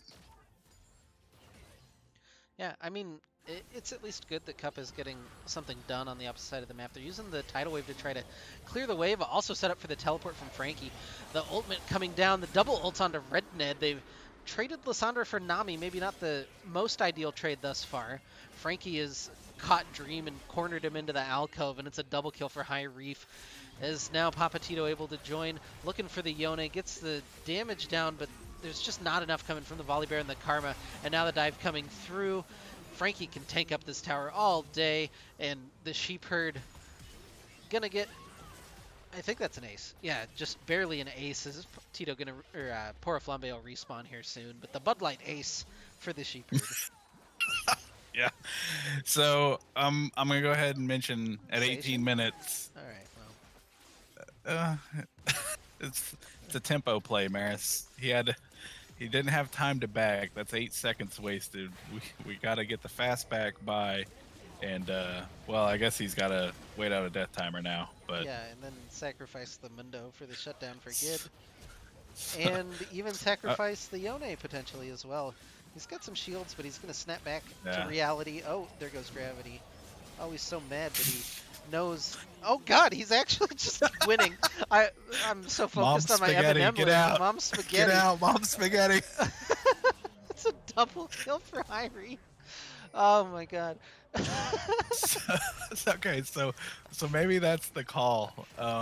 When shit's just gone awry, just yell "Mom Spaghetti" and it means everyone leave. Because oh no, Tito is really trying to kill this Sejuani, but there's healing, there's a lot of things happening that are a little unfortunate. Oh, Matsuro gets caught by the Yone ultimate that somehow come up during this fight. He dashes forward. He's got 2 more. Wow. He's got an extended quadra kill now. It's the double. You know, animal style. Yeah. Oh, that in and out. No. Oh, I'm Whataburger, dude. Come on. I have a Whataburger. I had a Whataburger rant last week. We're getting one in Kansas City. Gid is just here. He's killing RedNed. But yeah, there's more things happening. But I don't know that High Reef ever dies anymore. And now the rest of the squad is here for the Sheepherd. It's a double kill. This is falling apart again quickly. It seems like everything. Like when things start going bad, they just continue going bad for Pain and Panic. They were in for so long, and then now some kind of questionable decisions here the last couple of minutes.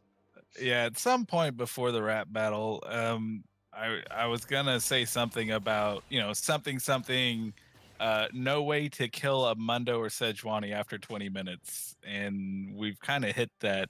We hit it a little early, but now it's just gonna get worse. Like, what do we build on who? Because like Lissandra, we've gone, and not that it's bad. We've gone with the Ludens.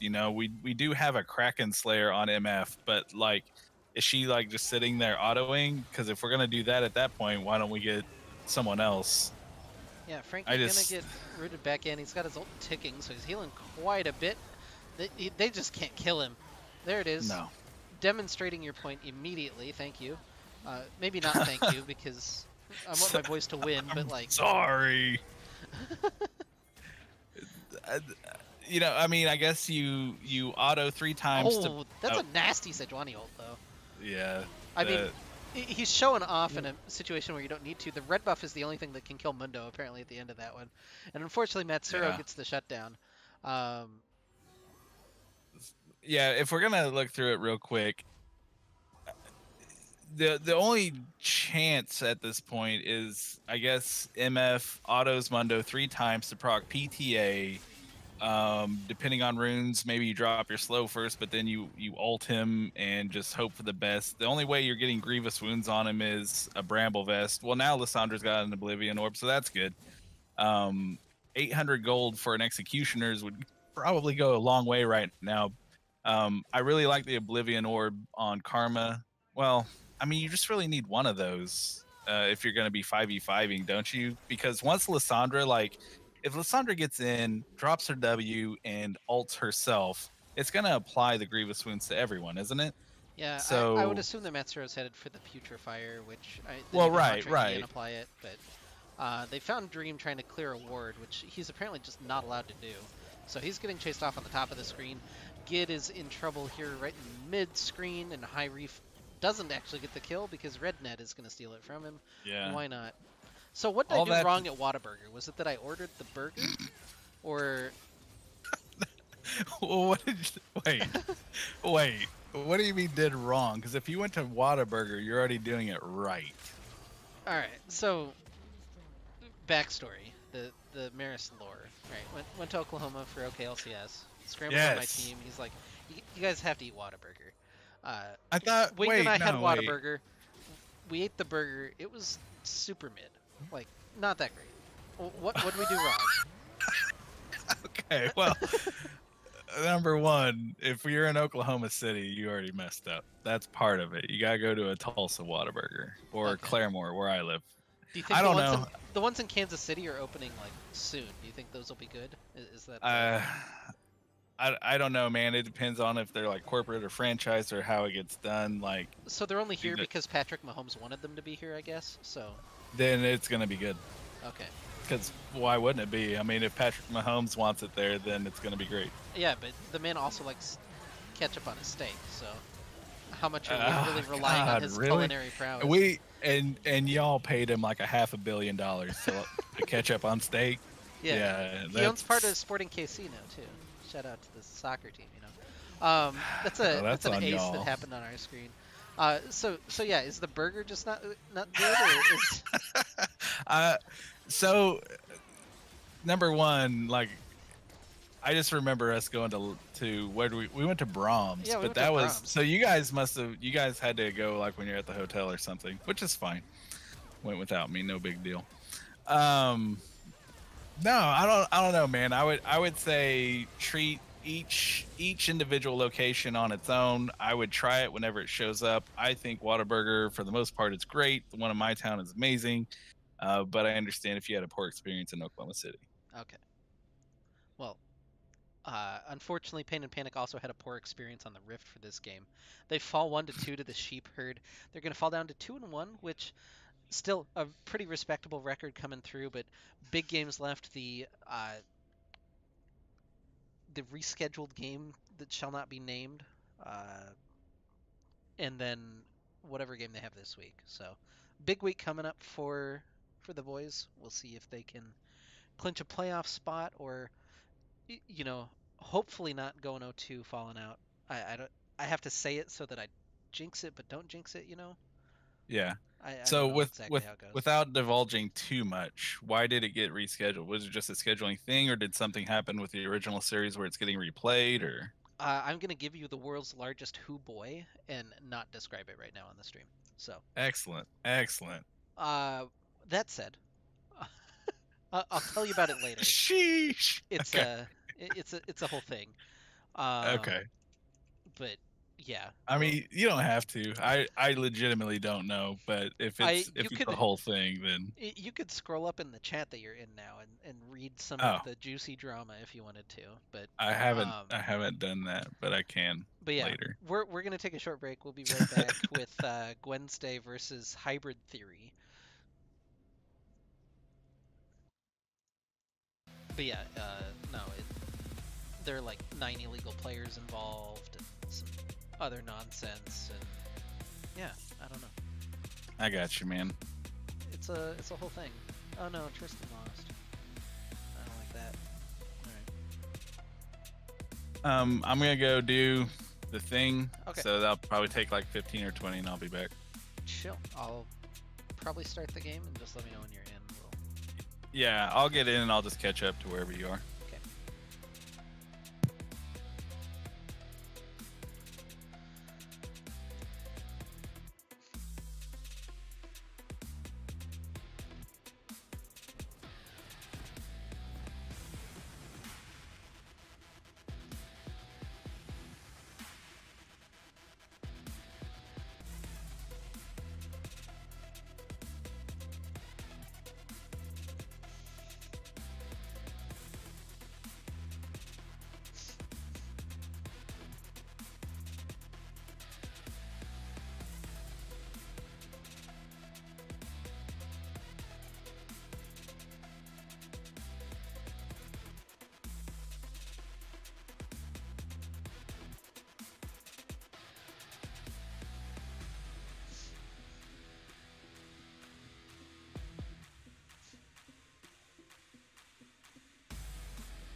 All right.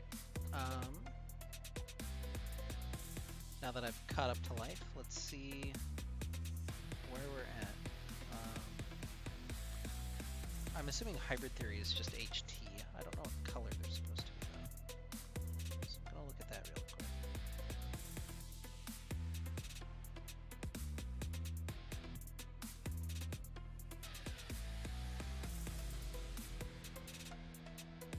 They're white with a teal star. Okay. I can see both of those colors, so that's phenomenal.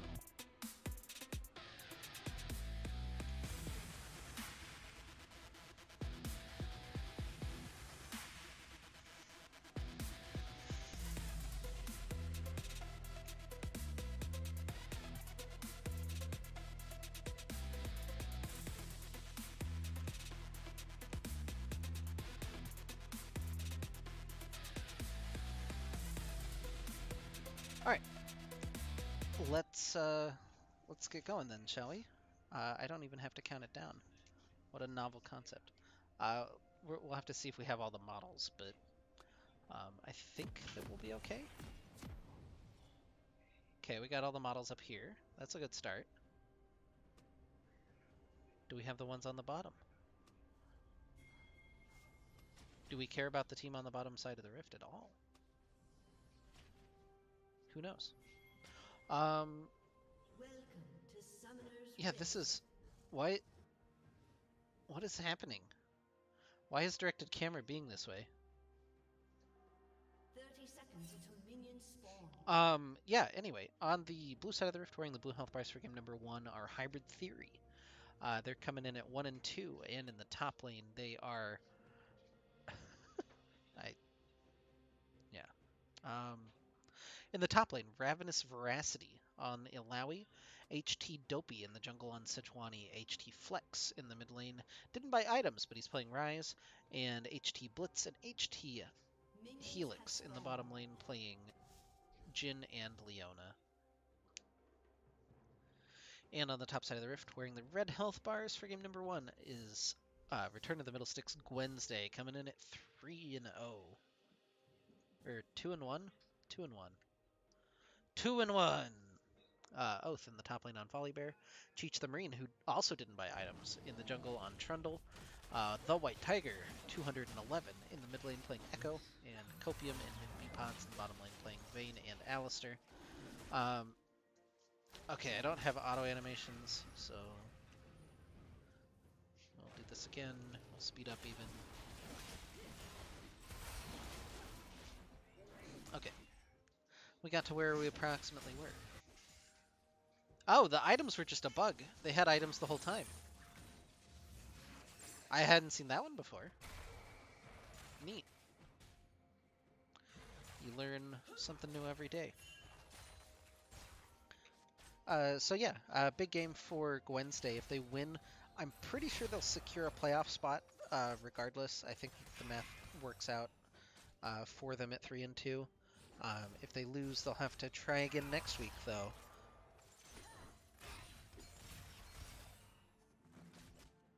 But yeah, for Hybrid Theory, essentially playing for their lives.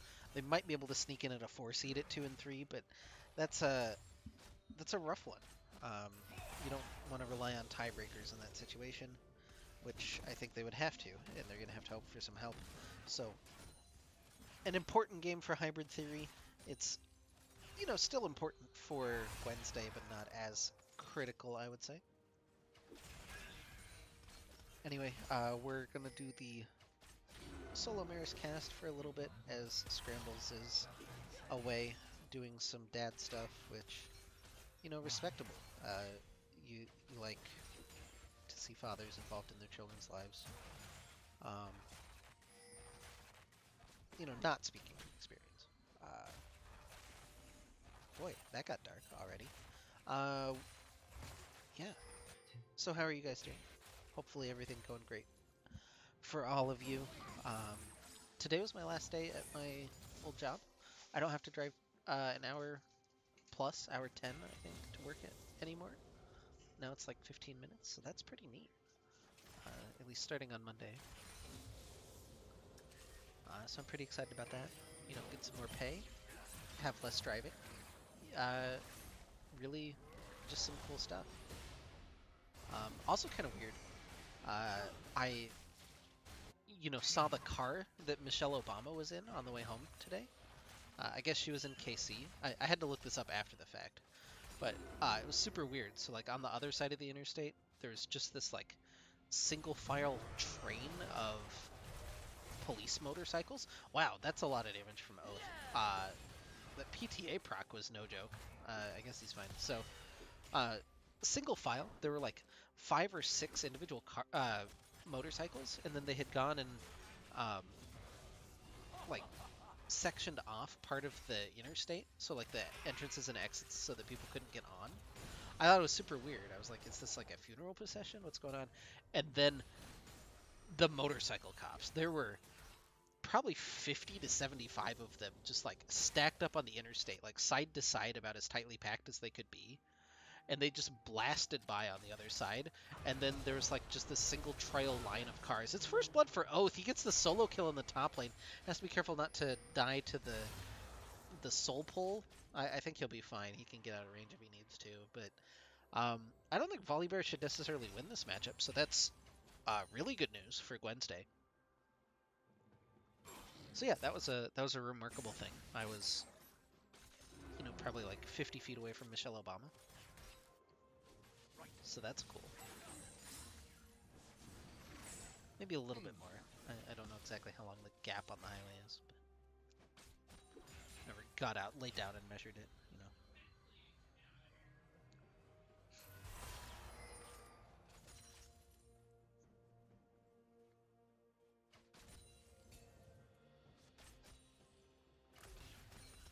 So yeah, chat.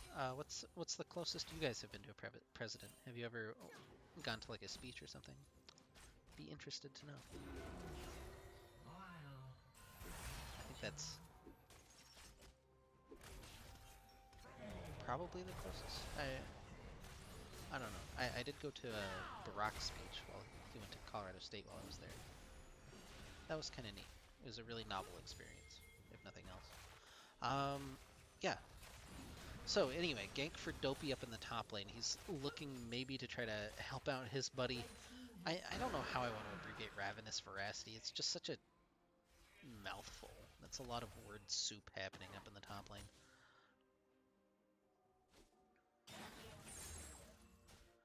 This is only game 1 of this series. We're in for a long one tonight. A bit of a spicy cast. It's almost 8. Jeez. Alright, well. Hopefully you guys enjoy. Hopefully this is a worthwhile endeavor. Cheech returning to mid lane. He gets the pillar in. Tiger looking for some auto attacks. They'll dive in, get the proc, get the autos, and the chop down for Cheech the Marine. And it's 2-0 for RotM, but probably not for much longer. Is Oath taken pretty low. The soul gonna get pulled in. Oh, the tentacle slap! Oh no. Well, you hate to see it.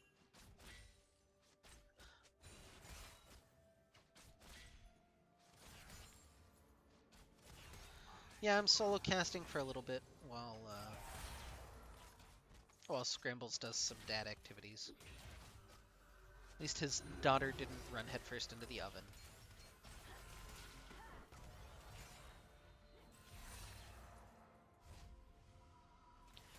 Granted, that activated Hulk, so, like, who really came out ahead on that one?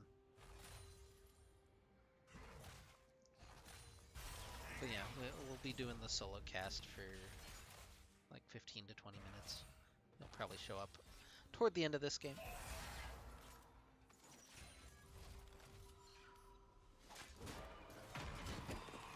But yeah, it's a 2-1 lead for RotM. They're still behind a little chunk of gold, mostly just some CS differences. There's a pretty big one brewing there in the mid lane as Flex hitting the minions pretty well on the rise. Actually, 71 right now is pretty remarkable, and it's matched by the Jhin in the bottom lane, so a lot of really good farming for Hybrid Theory.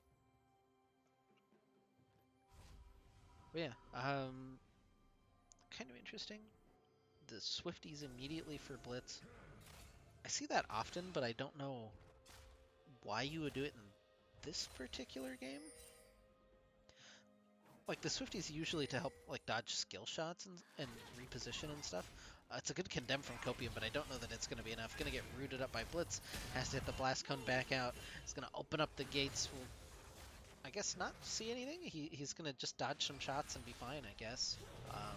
Thank you, Directed Camera, for showing this incredible top lane action.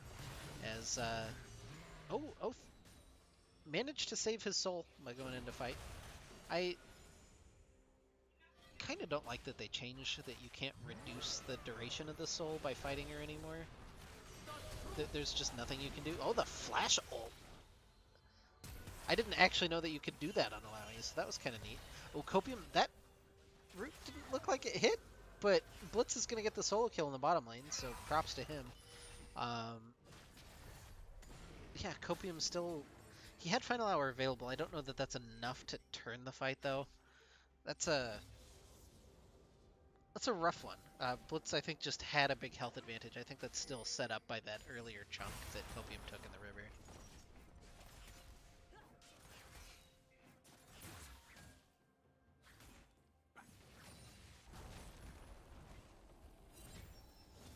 Does Cheech win this? There's no way, right? He's got the red smite? Okay, he does. Alright. Go off, Cheech. Fine. He's 2-0 on the Trundle. And like this is a pretty good Trundle game. You've got the Sejuani with Aftershock, you've got the Leona with Aftershock. Like there's some good stats to steal. You like that.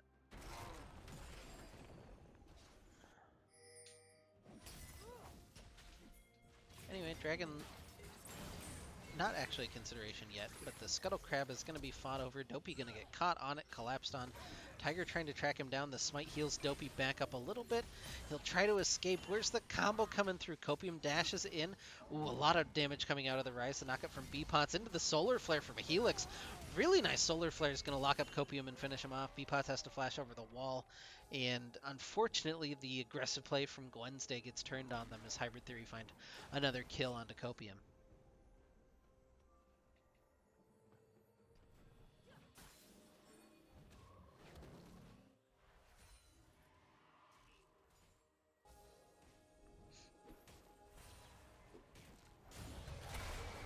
About a 4-3 lead for Hybrid Theory and more tentacle slams off of the Leap of Faith in the top lane. So we were talking about personal branding earlier. I actually kind of like this from Hybrid Theory. Like everybody chose like simple names. I'm assuming this is a sub-top laner because he doesn't have the HT and also just is playing Alawi for some reason. Oh, that heal wasn't enough? Alright. I don't know how to commentate Alawi fights, because it's really just you watch the tentacle slap and then health bar die. I guess that's a commentary in and of itself, so maybe I shouldn't say that. Dragon gonna get started up by Gwensday.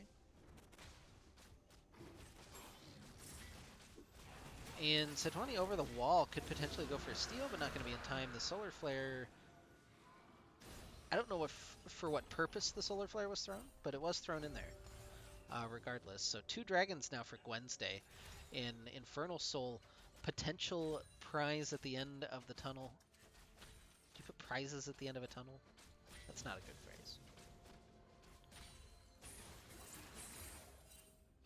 But yeah, Cheech now with the 2 dragons with the Rift Herald early. He's got 2 kills. I've really liked that was, well, not going to get to talk about it at all. Tiger going to get caught a little bit here by Dopey. Chrono breaks back, and Flex did not take in his ult, so no danger there from Tiger. Does have to burn the cooldown, but not the worst thing that could have happened there. Dopey and Helix still looking for a little bit more pressure. They come in. Cheech forced to smite away the blue buff, which, again, it's a small little win. We'll see if Hybrid Theory can, make that into anything, because now Tiger does not have the mana to really clear this wave. Gonna throw his W out, get the little shield, and that E is essentially everything that he has. Doesn't have enough for a Time Winder to help clear that wave, and instead is gonna have to watch some minions die under tower and watch that CS lead extend even a little bit more here as Flex has finished up his Leandries. I don't know if that's the actual Ryze build right now. It always feels weird to see Ryze just do a standard build, right? He's very known for just having weird niche builds. But that's probably right if we think about it, right? Might be Everfrost. I don't know if that's any good. It sounds like it should be good on Ryze. Anyway, they get the charge into the turret, so a little bit of money in the back pocket of Cheech. I don't know that Tiger was in range for it, so that might be the unfortunate part there. He's got like 250 gold. I don't know if that's enough. I have no value judgment on that. But yeah, double Sunderers to only 1 Sunderer. So Gwensday, therefore, in the lead 2 Sunderers to 1. Unfortunately, not really in any other matchbook.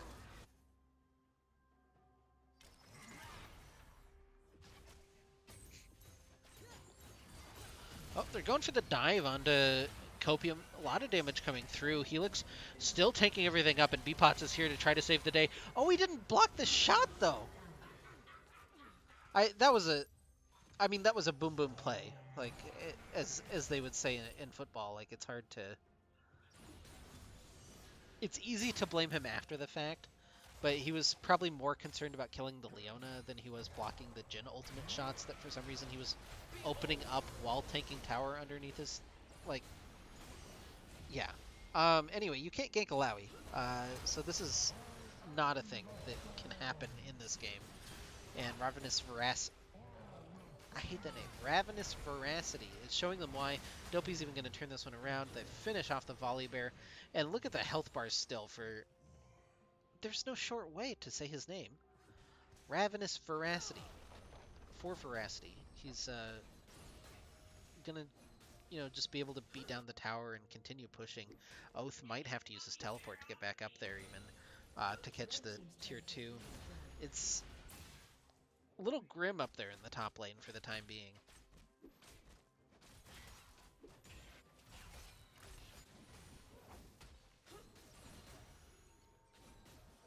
I don't know what pick would be actual fun to play into Alawi.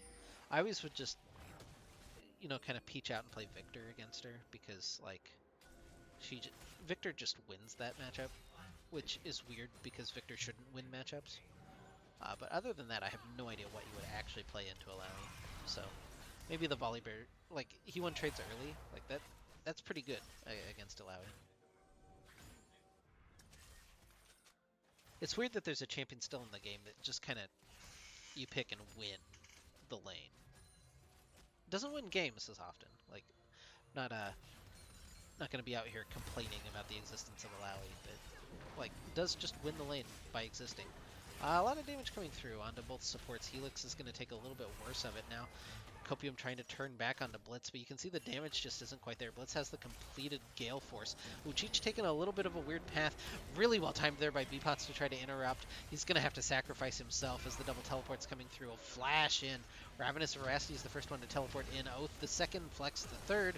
And the bear is not going to last very long there. Flex takes the kill, and they'll drop Herald. This is a good play by Hybrid Theory. They'll be able to take quite a bit from this. Even with the dragon spawning right now, they have a decision to make about whether they want 2 towers or they want this dragon. Looks like the dragon's going to be the call. They're going to leave a Lowy down there, though, so they might get both.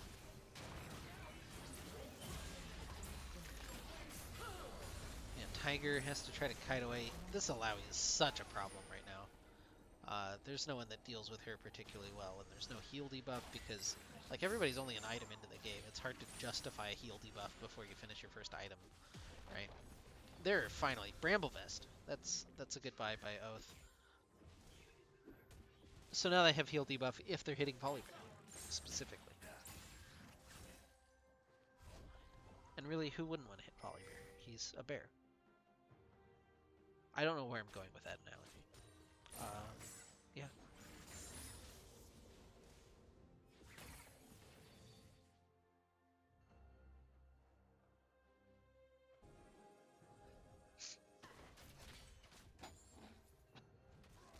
All right, chat. Give me a topic. Give me something to talk about here.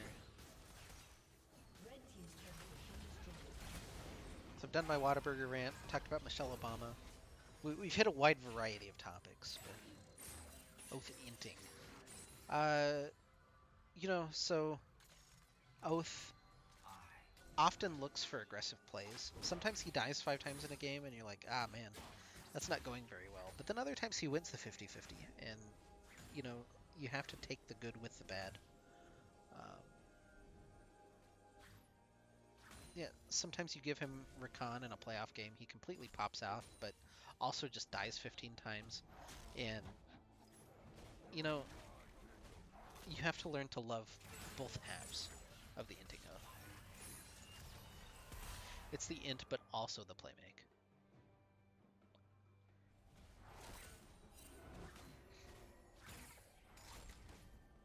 Now, has he been making plays on the Volibear this game? That one's a little debatable. But it's also really hard because he's against Illinois the champion. And Illinois the champion does just win the lane. By default, by existing, as we mentioned. So, yeah. Now, up an item, pretty much a full item, has the Sterix Gauge plus the Caulfield's Warhammer.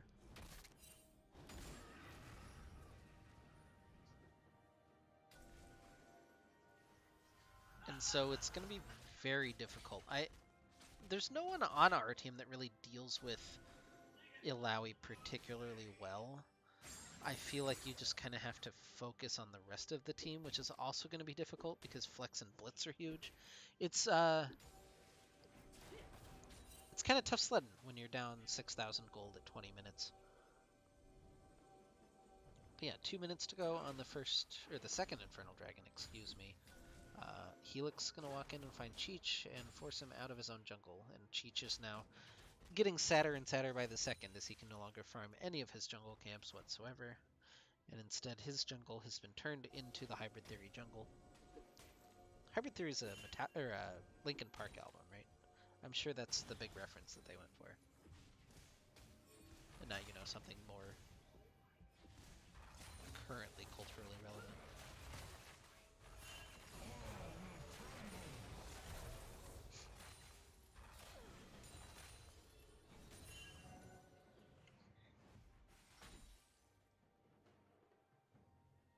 Yeah, the stack up from Hybrid Theory, trying to get anybody to walk into the jungle, but Gwensday not taking the bait currently. I like that they're still looking for this little bit. Oh no. Copium. Oh! That was kind of an unfortunate Sejuani ultimate, not able to latch on, and Copium kind of dashed back into it on accident.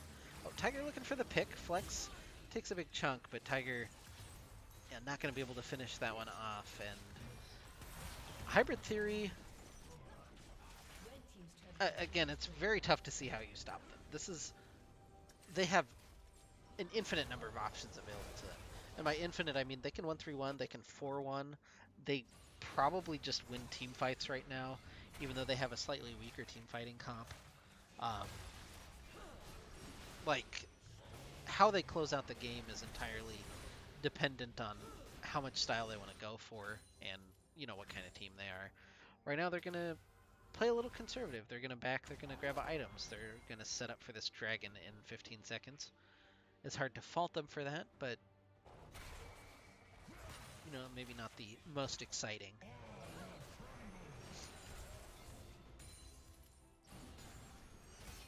These are the games that I mentioned as scrambles that are a little more difficult to cast, where there's 15 kills in 22 minutes. This is much less bloody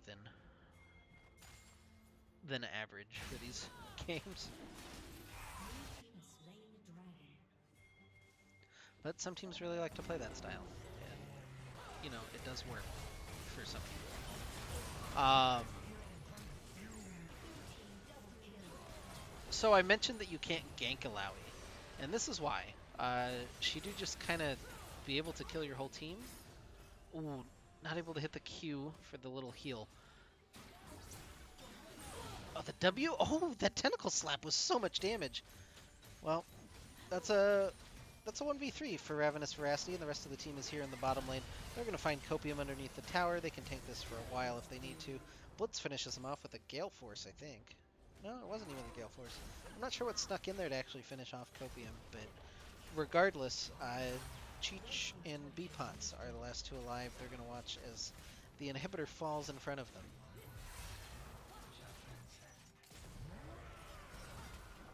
Oath has respawned, looking to make something happen, but in come some minions, courtesy of the Rise. Dopey has to flash over the wall.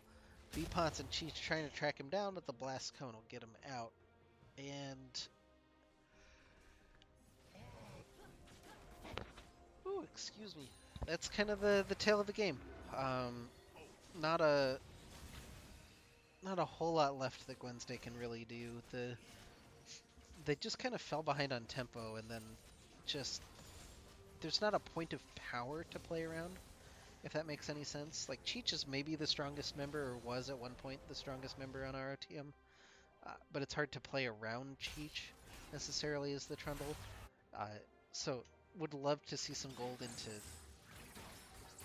one of the laners. It doesn't really matter which one, but that's a tough ask. Like, it's a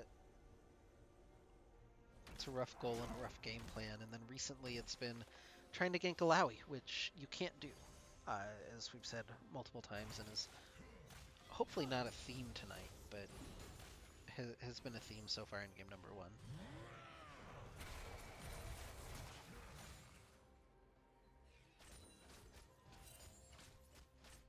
But yeah, the whole state of Illinois up there, split pushing in top lane.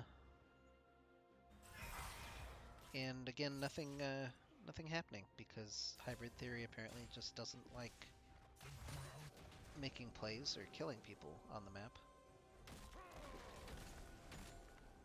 Which is respectable, but much less interesting. Let's look at a couple of items.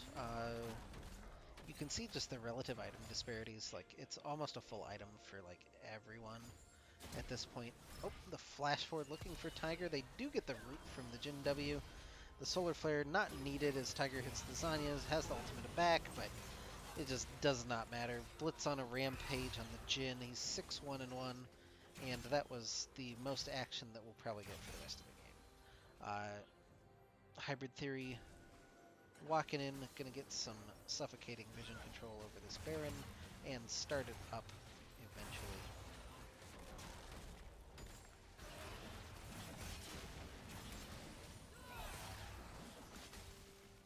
And yeah, will Cheech and Oath go for a steal? Will they have the opportunity to? Will Flex just kill them? That seems like the most likely option. Sejuani over the wall to defend the Baron. It's still at 6,000 health, so there's no real threat right now to it. It's a double kill for Flex. Helix gets another one, and there's the Baron finished up for Hybrid Theory. That was clinical on the take. Like, no chance whatsoever for Gwensday to get in and really do anything. I think clinical is a good adjective, because it doesn't have any emotion attached to it. also kind of implies boring, right?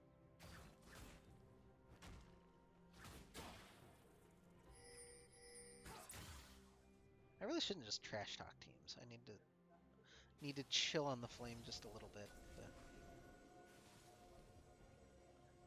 Are you flaming, Maris? But, you know, sometimes I just call teams that are like aggressively winning really boring because they're not doing anything, Ah, and you have to live with that. There's a solar flare. Blitz is trying to make something happen, but the rest of the team just isn't here for some reason, and they're going to turn back onto Helix, knock him into the tower, and Tiger's going to take the kill. This one should be almost done if you just want to chill for the rest of the game. And all right, that's I'll grab cool. you for game 2. At the very least, I don't think anything interesting is going to happen the rest of the game. Maybe it does. We could Maybe talk- this starts to turn around. We could talk about Whataburger again. See, now we've had the Whataburger discussion twice. Like, we Oh. don't need it to get dated. Like 3 times is funny. That's like the humor number, right? I didn't know that. Oh, Like, so if there was- if you repeat jokes in 3s, like it. Yeah. Is it just like literally 3 or multiples of 3? Because we could go for 6 or 9. I think it's literally 3. but- Okay. We could talk about how I never got my never got my router back after that land. Oh, true. Yeah, they're just sitting on that. Donated to the void. Hopefully it's at least being used. That'd be a real shame if it's just on a shelf.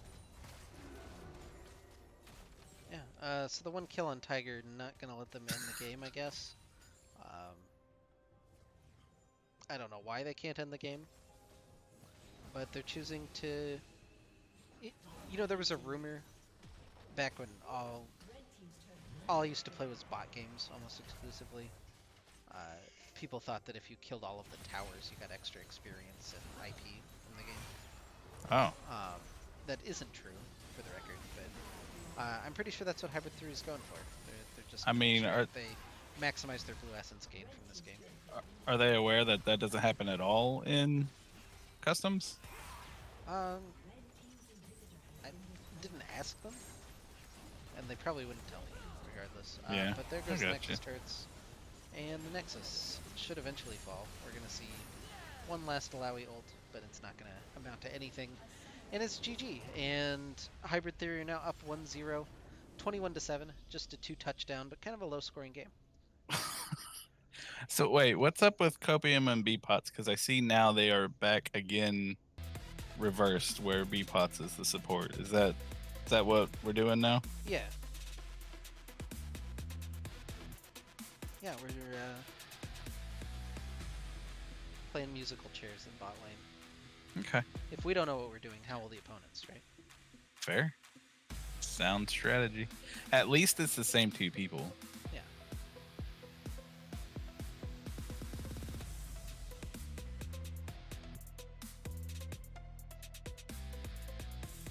Wednesday, game 2.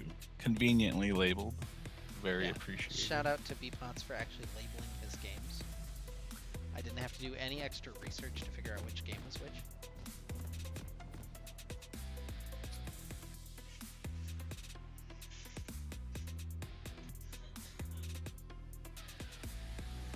I'm loading game 2 and I already hate it.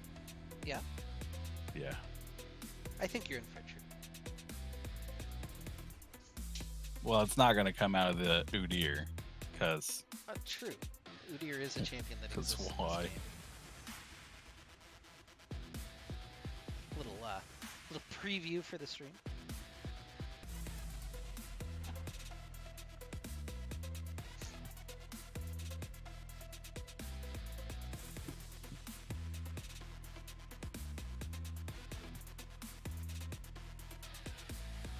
All right, you ready to go? I am ready. All right, let's see what awaits us here in game number 2. We're gonna start in 3, 2, 1, go. All right, on the blue side of the rift, wearing the blue health bars for game number 2, trying to close out the series are Hybrid Theory, Ravenous Veracity in the top lane playing Alawi, Dopey in the jungle playing Udyr, Flex in mid on Victor, and Blitz and Helix on Jin and Alistar. And for the red team, we have Oath on his signature Yasuo, Cheech the Marine on Amumu. I don't know if that's a signature pick or not. We've got White Tiger on Cassiopeia, Copium on Jinx, and Nautilus being piloted by the fan favorite Beepots. I don't know if he's fan favorite. I'll have to pull the fans, but Well, I caster favorite for labeling. maybe wait. We have a hashtag mint win in the chat coming out of the blue side, so they're already. I mean, that's a psychological dig, isn't it? I don't think so. I mean, Beepots No? has the mint tag on because reasons, I guess. So he's shouting out, the mint team that is. Wait, look at Flex. Huh. He's gonna hit too early. Yeah. So the sweeper What a monster. found the ward. Gonna hit 2 on this first wave, and we'll see if he has any. I can't imagine Victor does a whole lot at level 2 that he didn't do at level 1. So Wait. Alright. Amumu taking forever to finish blue because I guess he started E or Q. oh, I'm just such a big fan of Amumu solo starting Raptors with E. You clear that thing in like 2 seconds. so tell me about that then. So You level E and you go to Raptors. you get the cooldown back on the E because multiple Yes. hitting you reduce the cooldown or something like that. That's I'm not exactly an Amumu right, Bert. aficionado, right? Oh, okay. You gotta So, yeah. spell this one out for me. All right, so E not only increases Amumu's armor, but yes, it is refunded based on taking auto attacks. Okay. So while we see a lot of Amumu in jungle and we see a lot of them in support, if you're playing against an auto attack top laner, it's actually viable there as well because you can just max E, take trades in minion waves even, and you just get more E's, so. Yeah, I kept up in as much as I know that he has 2 bandage tosses. Yes, That's my big Amumu analysis. Actually, I've seen Garathar's Amumu support for Crowstorm, and Ooh. that's a bit nasty. But Yeah, that hook would have been really good there. Yeah, so it's stored as charges, so it's actually a really interesting change that they've made. I don't know. I don't know if the Amumu support coming out of it's one of those unintended things that Riot will be like, we don't like how you're playing our video game, so we're gonna revert it or not. But they didn't change it back this patch, so. So, big question: why do you think he can only have 2 bandages? Right? Like he's coded in them. Why is the limit 2 Yeah. of them? 2 arms, like Ah, Spider-Man. Pop pop. Okay, I feel that. And then like the cooldown is just he has to rewrap it so that he can throw them again. Exactly. He's got to, reel in the fishing line so that way he's got more bandage. Unlike Spider-Man, you can just keep going. So I think it's interesting. Last game we saw Ilawi and Jin were both pretty big issues, and it seems like the answer was to counterpick the Ilawi with the Ignite Yasuo in top lane, and then the Jin we're just gonna deal with by playing better, I guess. Which, I mean, this is probably a better matchup, right? The Vayne got pretty punished last game. So Yeah, I Jinx would. Nautilus should be a little bit better, hopefully, into the Jin. I would think. I mean, I didn't get to watch, but the last bit of the game. But yeah, I would just think Vayne would be terrible. I don't know. Maybe if you're like a real Vayne connoisseur and you just know the matchup really well and you just outplay him because it's gold and counters aren't as big of a deal. Yeah, that doesn't look good either there though. But Yeah, I'm not. yeah, I would think Jin would just kind of poop on Vayne. Yeah, I'm not sure about Yasuo actually countering Alawi, other than you just Yeah. kind of hard outscale her, which is a counter in and of itself, I guess. But lane seems kind of hard. You can wind wall the tentacle pull, right? That's like the big interaction you have to hit. Cheech is looking for a gank, but Copium might be in a little bit of trouble beforehand. He's going to swing in, and it's first blood to Nice. B-Pots. Now they'll maybe be able to turn on to Helix as well. They want to layer their CC nicely. There's a couple of autos. Copium is tanking a lot of minions right now. The flash for the pull from Helix is going to turn it back around. He even gets the headbutt into the tower, but B-Pots finishes him off. 2-0 on the Nautilus. Meanwhile, Oath? Oh my god. Does the Ignite? Okay, the Ignite at least trades. That was a little bit hashtag dicey there. I don't know how he turned the health bars around so quickly. Flex, meanwhile, is going to hit 6 just a little bit too early. Oh, that little grounding circle is almost enough to slow him up. But now here comes B-Pots. He's hungry for his 3rd kill. He wants it. He wants to carry this game. And there's the Ignite. Does he need any more damage? This little shield is going to be enough, and Helix is going to deter him. The level 1 ward, by the way, gave him 6 before cast. Cheech is going to get spotted on Yeah, the that was dragon. an ambitious dragon, especially in front of a new deer. So a lot of things to unpack there. I don't remember half of what happened because it's the previous series. Yeah, that's we okay. just gonna go. Yeah, this is game 5 of the evening. And around game 4, I've started to notice my brain starts to melt out. So Gwensday just gets really trash casts, which I'm sorry about, but maybe they're more entertaining, and that's worth it. I think you hit it though. Like if I'm playing the Yasuo Alawi matchup, Alawi really just wants to hit that E just like that right there. I think that's the pull, whatever the pull is. That's her bread and butter, man. You gotta like dodge, which Yasuo can dash around or wind wall. If you can get that on cooldown without getting tagged by it, then just all in on her, I think. But once she catches you with one of those, like you're best just letting it alone for a minute.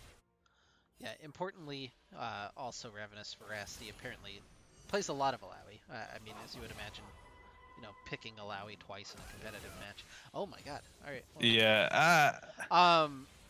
So he's maxing E, which is good, bad. It does a lot of percent health damage for no particular reason. It does make your other abilities slightly weaker, but like that doesn't matter when you just can do like 75% of somebody's health when they're not even there. Yeah. So everyone's got the Omega Boom champ, like they just can't play against. You know what I mean? Just the champ that they hate. Like it doesn't even matter. They can be ridiculously weak in the meta.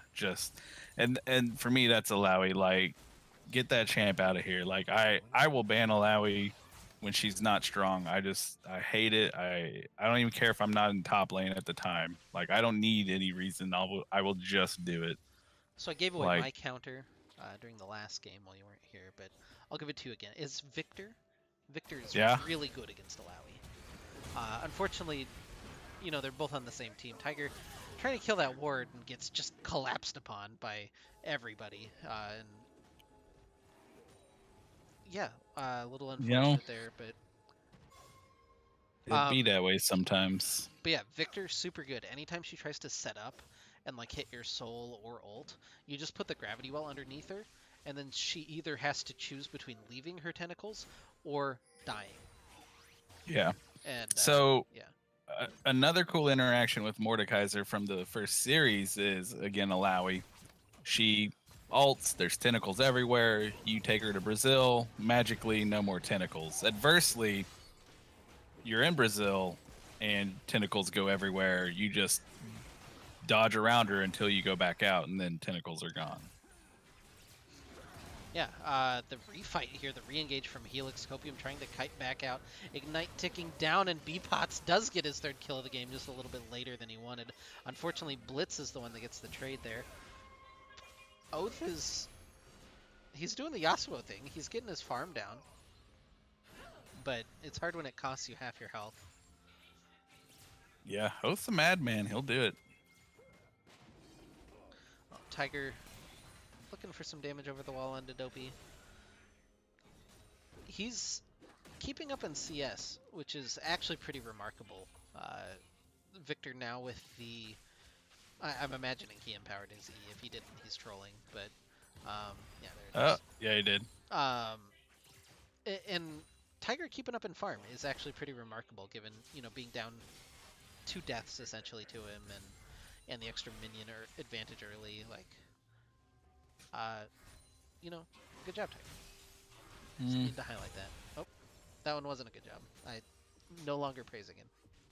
All right. Yeah, you cursed them on that one. Oh, Cheech looking for the gank. So the theme of game 1 was don't gank Alawi. Yeah, And I hope that's that a good theme. doesn't return this game, because... I mean, I'm going to go back on my pedestal about just letting Krugs alone and leaving top lane alone. Granted, this matchup's a lot more volatile. It's not like we've got, a couple of tanks noodling each other, but... Yeah, Oath's Tornado actually knocked him out of the pull, or the headbutt. I don't know which one is actually which. I'm assuming that's pull, and then this one's headbutt. There it is. There's the headbutt. Okay. Helix is just dying. Meanwhile, all through all of that, Oath gets a double kill. Meanwhile, they're diving in bottom. Copium picks up his first kill of the game. Oath is fine. Cheech is scrapping it out with Dopey. I have no context for what happened bottom lane. We just saw Beepots die, and that was the only snapshot that we got. But he traded for Blitz. So the reverse trade of what happened down there earlier, and Copium now on the board. Yeah. I didn't really catch it. I was watching Oath do work in top lane, so I didn't really catch what happened in bot, but yeah, unfortunately Beepots catches his second death of the game. We see a return to normalcy as far as these supports, with Alistar back not in top lane. I mean, I love giving him the Braum top as much as anyone. The Y is Braum top, but an Ocean Drake's pretty good early, so I'm surprised that, again, we're paying so much attention to top. Especially with an Udyr. Like, Udyrs can't wait to, just see the opposing jungler on the opposite side of the map and just take the Drake. Yeah, I don't feel like the Udyr has done anything yet this game. Like, no. He 100% has a kill. Like, I can see that. And he has a 20 CS lead. Like, that's pretty significant, but he's gotten pretty much nothing accomplished. Oath, I love watching him play Yasuo. Waits for the rest of the ult, but oh my god. Just the shutdown there from Ravenous Veracity. Tiger trying to kite back around this range, make sure that Flex can't get in. There's the hook from Beepots as he Spider-Mans in. Oh! Tiger just walks a little too far forward. Beepots has to take the kill. It's the trade again. And it looks like Cheech and Beepots might be able to take this dragon at least. And yeah, Dopey's on the top side of the rift. This is theirs. I don't know if they know that it's theirs, though. Yeah, 100% they can take this. Jinx needs to be careful rotating over that she doesn't get pinched. But at the same time, an Ocean Drake's nice. They seem to somewhat know it's going down, probably because Nautilus is missing. Jhin threw a W in there that didn't get anything. But again, we should just revert back to the point of ban Alawi. I just hate that champion. Yeah, I don't know if this person's like an Alawi one trick. You almost have to be, right, to pick Alawi in a competitive game. Yeah, you do. Or you have to be Lipo lane. Do you like playing Alawi? I don't understand. God, oh my god. The man plays like Alawi and Swain and pretends like that's those are normal champions that people like to play. Yeah, anyway, why teleport wouldn't coming they into be? the bottom lane. Big knockups coming down onto Copium and Beepots. The counter teleport now finally coming through. Copium's still alive. They actually have escaped from this Alawi gank. She has no tentacles to set up. Flex is going to burn his teleport. Oh my god. The headbutt into tower. Tiger is down to the 4th shot. Blitz finishes him off. Copium, again, still alive on the backside of the fight. Starting to do some tickle damage back through. Cheech looking for the turn as he hits the bandage toss back in, but it just doesn't have the damage there. Meanwhile, in the top lane, Oath has found Dopey, who is trying to 1v1 him. Oh, the stun underneath the tower. The Tiger stance is just, or the bear stance is just enough. He's so interesting, I forgot the animal name. Yeah, Dopey's not ready for that smoke. But of course, Alawi's just gonna turret dive with 30% health and be fine. And why wouldn't that be a thing? Yeah. God, I remember. So when Udyr was first coming into the meta, just remember people. Oh yeah, it's so interesting to watch Udyr. This champion is What? not interesting whatsoever. I fucking No, hate Udyr. Anyway, it's not interesting at all. Whoever said that's trolling you. they were like, oh yeah, it's so interesting to watch a character with no mechanics. It's like, yeah, they have no mechanics for a reason. They're gonna trade again in mid lane. Oh, Respect. the Oh, poison actually got the kill for Tiger. That's fantastic. That's so much better than Nautilus or Amumu getting the kill there. Yeah, maybe not as good as Oath potentially getting the kill, but we take those. You know, the little burn, the little right. poison. Sure, if Oath was close, if he could have got there and got it, also awesome. I'm a big fan of the Udyr build though with the Bammy Cinder. That's got to be way more interesting, because now he can just do an Amumu impression and run around the champions as well and just deal passive damage to them without actually using any mechanics. Does he still go chem? Is he gonna go chem tank? Is that a thing that's gonna happen in this Well, he's got phase rush, so it seems like he wants to go fast. A lot of damage coming out of Copium. Now the Jinx Rocket finally coming through. He gets one. Can he play the ranges just right? Not quite there to get the kill. Dopey swinging around the embankment, not going to be able to find anything. But Copium now 2 kills. And starting to get a little bit scary on the Jinx. He's up 30 CS on Blitz. I wonder, he's probably about even in gold, right? Yeah, 200 gold. That's nothing. He's in it. No. I feel like Gwensday has a really strong 4-1. So if they can avoid Alawi, because reasons. Oh my god. Oh, thank Okay. God. Okay. If they can avoid Alawi and just 4v4, what's this other team? HT? Hybrid Theory. Hybrid Theory. Like Linkin Park? I said that too. The second best Linkin Park album. Yeah. So yeah, if they can just 4v4 these guys and kind of like not let Alawi split them to death, I feel pretty good about what they've got set up here. As long as they get to Victor, like they can't just let Victor steamroll them. If Amumu gets on Victor, preferably obviously Victor and Jin, and they can follow up on it, then it'll be really solid. I think maybe part of the problem is that Cass is kind of short range.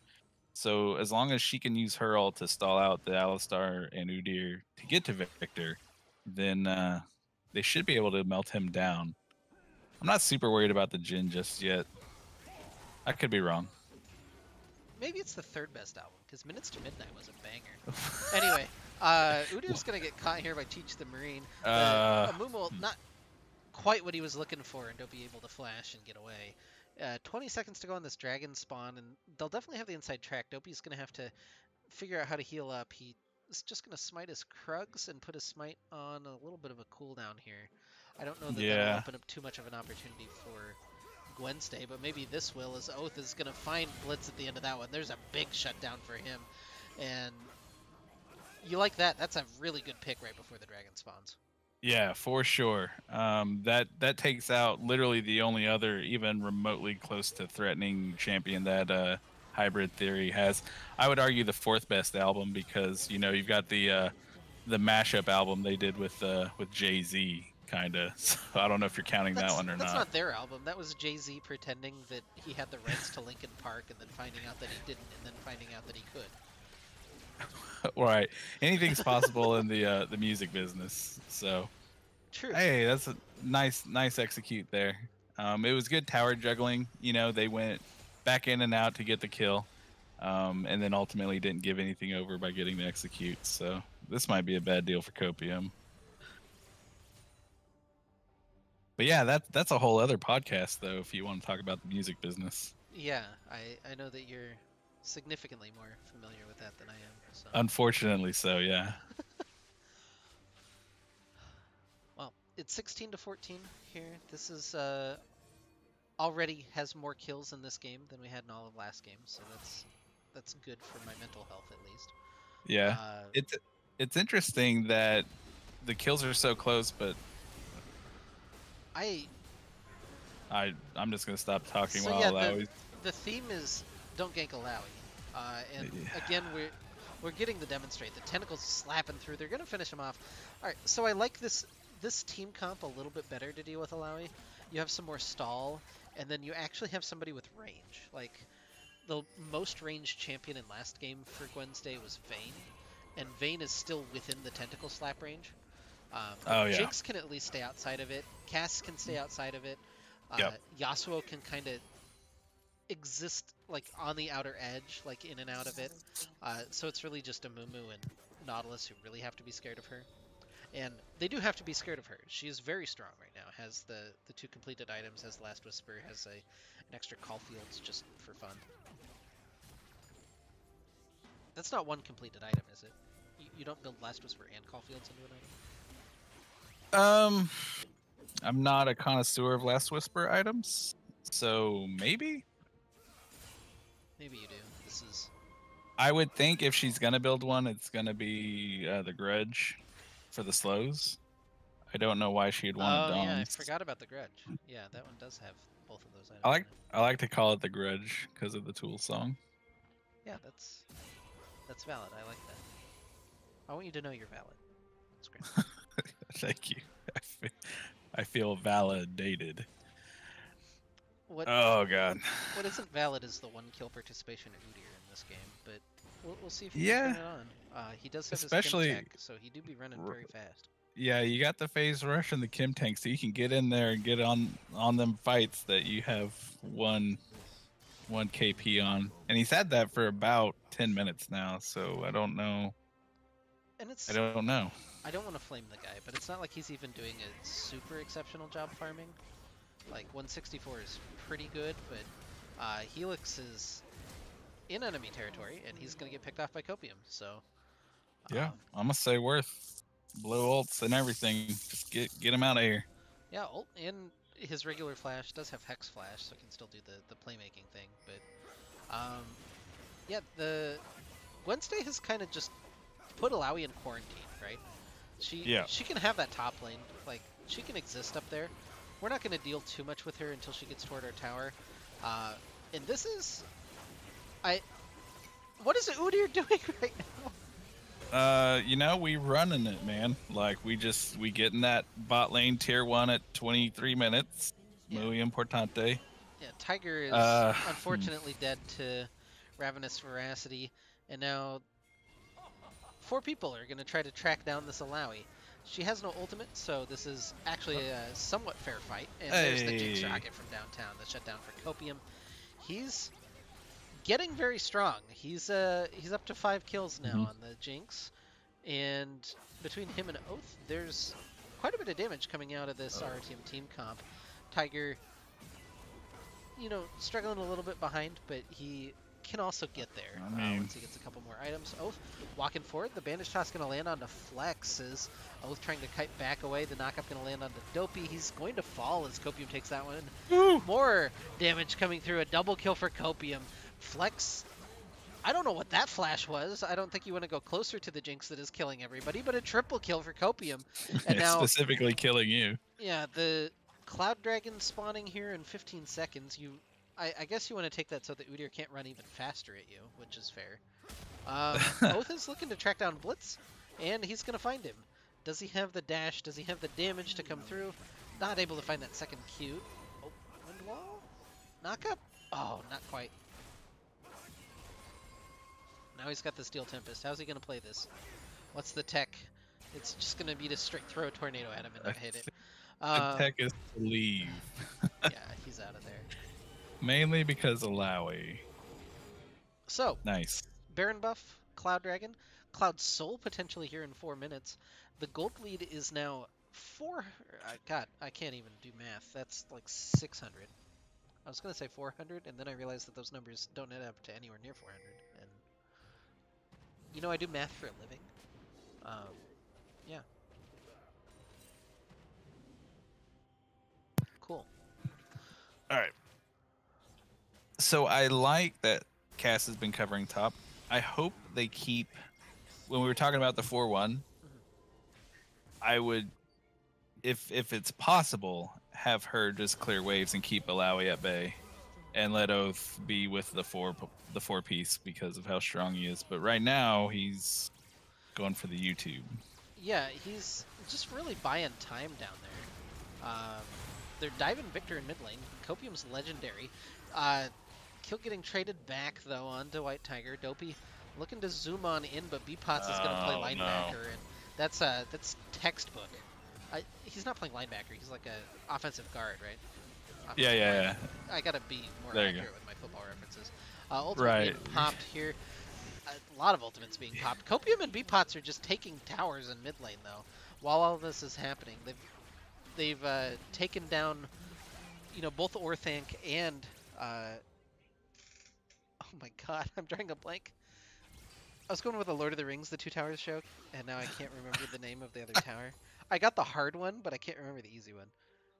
I can't remember either of them right Alright, now. well. But I mean, what's important is we got our football references corrected, because you definitely don't want Twitch chat flaming you for misplaced football references. Like, Yeah, if there's one thing I know about Return of the Middle Sticks players, it's that they like football. Yeah. Right? yeah. Most Twitch chat viewers do. So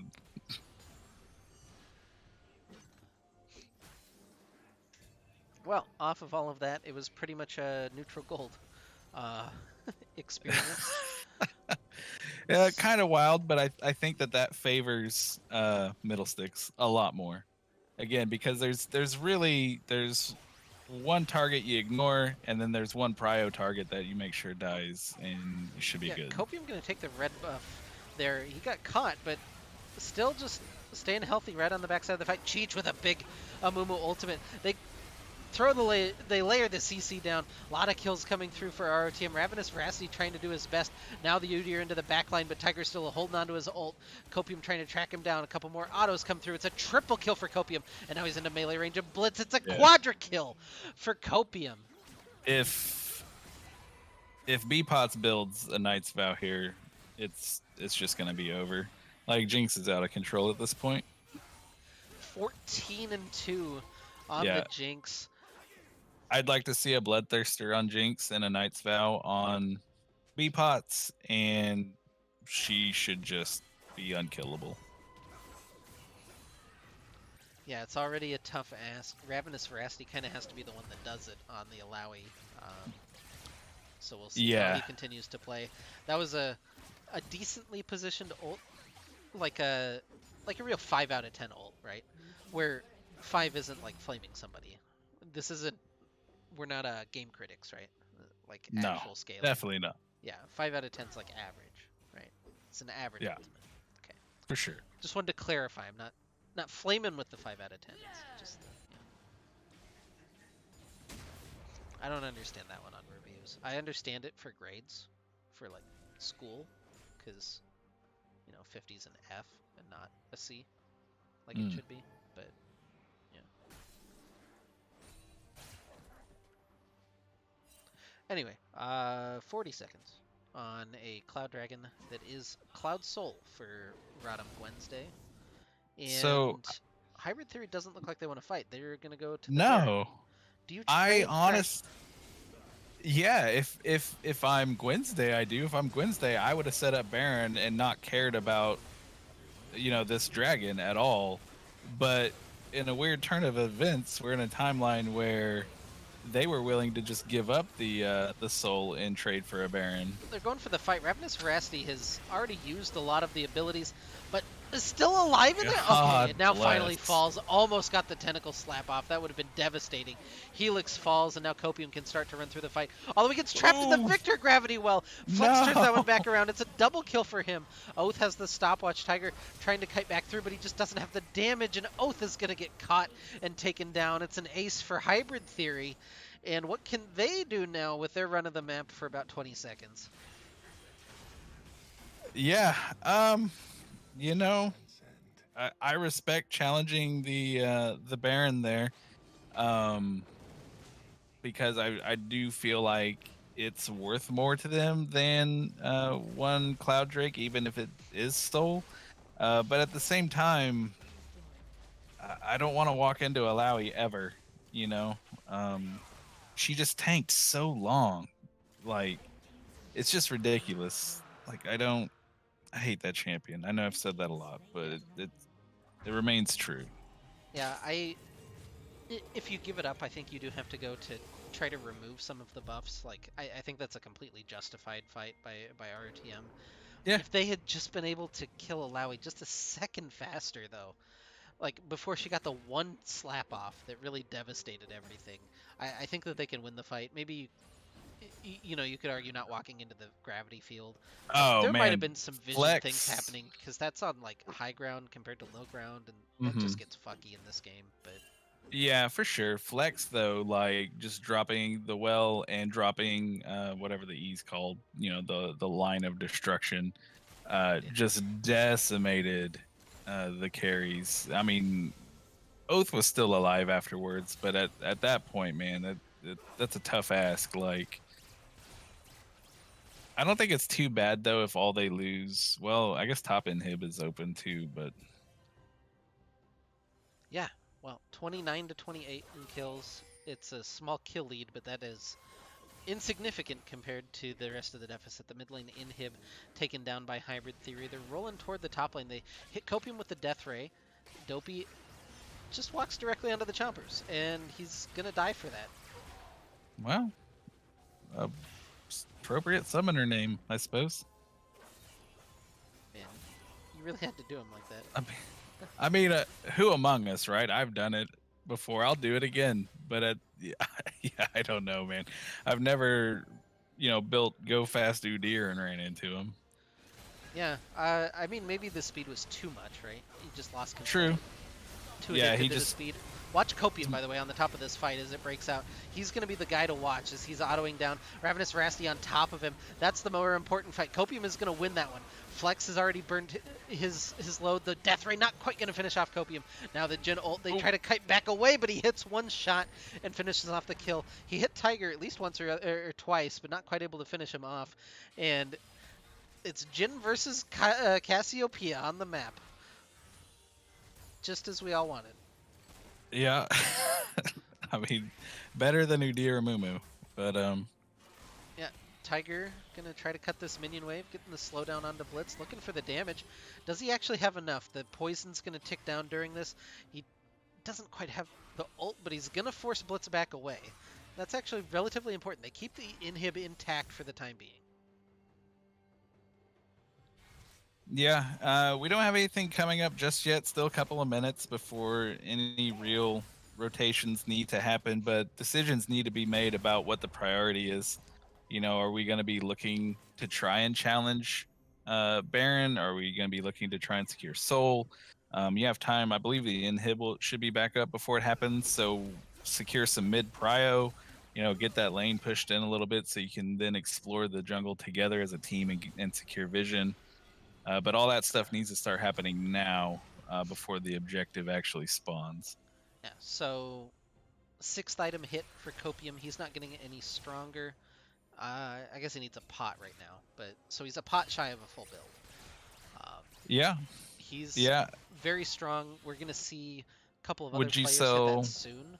I don't think I would sell Berserker Greaves for Mortal Yeah. Reminder, is what I'm thinking you're gonna ask. It could be Mortal Reminder or just any other item, really. I can't think of one for Jinx that would really be better because you really want attack speed and move speed, so you'd have to replace it with a full-blown item that does those things. And I don't know what I would choose, so I think, yeah, you're right. I think you just sit on Greaves. I suppose if it went late enough and you were going to turtle in your own base, you could sell them for a GA. And then after the passives popped, you could sell the GA back and get your Greaves again. Yeah, at that point the movement speed you're relying on is the reset, right? So you have to get a kill to start out with, and you have to play the front part of the fight just so well. It just feels like the burden is higher if you don't have Berserker Greaves. Yeah. So I don't know. We'll see what Copium wants to do. If Gwensday's gonna win this game, we probably have a long way left, right? Yeah. They Well- need at least 2-3 fights, right, to break the base potentially, unless they get these minion waves positioned perfectly. But right now they're getting shoved in pretty much wherever I mean, Hybrid Theory wants. Well, their top and bot's nice. Right Like, I now mean, it is those are somehow fine. it hasn't been managed. Helix goes in, he's looking for the engage, gets the double knockup. Copium still safe on the back. That's going to be the guy to watch again. Cheech getting one. Tiger preventing Dopey from entering on the backside. Copium finds one. It's two. It's a double kill. Dopey on the backside of the fight trying to run away. Ravenous Veracity is in. Hits Tiger looking for that. It's a triple kill for Copium. It's another quadra kill for Copium. And you mentioned the minion waves right beforehand. They've got this one crashing in mid. Is this actually enough to end for Gwensday? Or, you know, is Blitz going to be able to defend? Now that minion wave gone, it looks like the choice is going to be the Cloud Dragon, the Cloud Soul for Gwensday. So I'm gonna say, if I'm Hybrid Theory, like, why are we not flash bear slapping this Jinx with Alawi jumping on her immediately? Like, Jinx isn't the only threat, but she's the main threat, and we've seen Cheech, diving more than peeling with his ultimate. So like, there has to be a world where they get to Jinx and just immediately stun and kill her.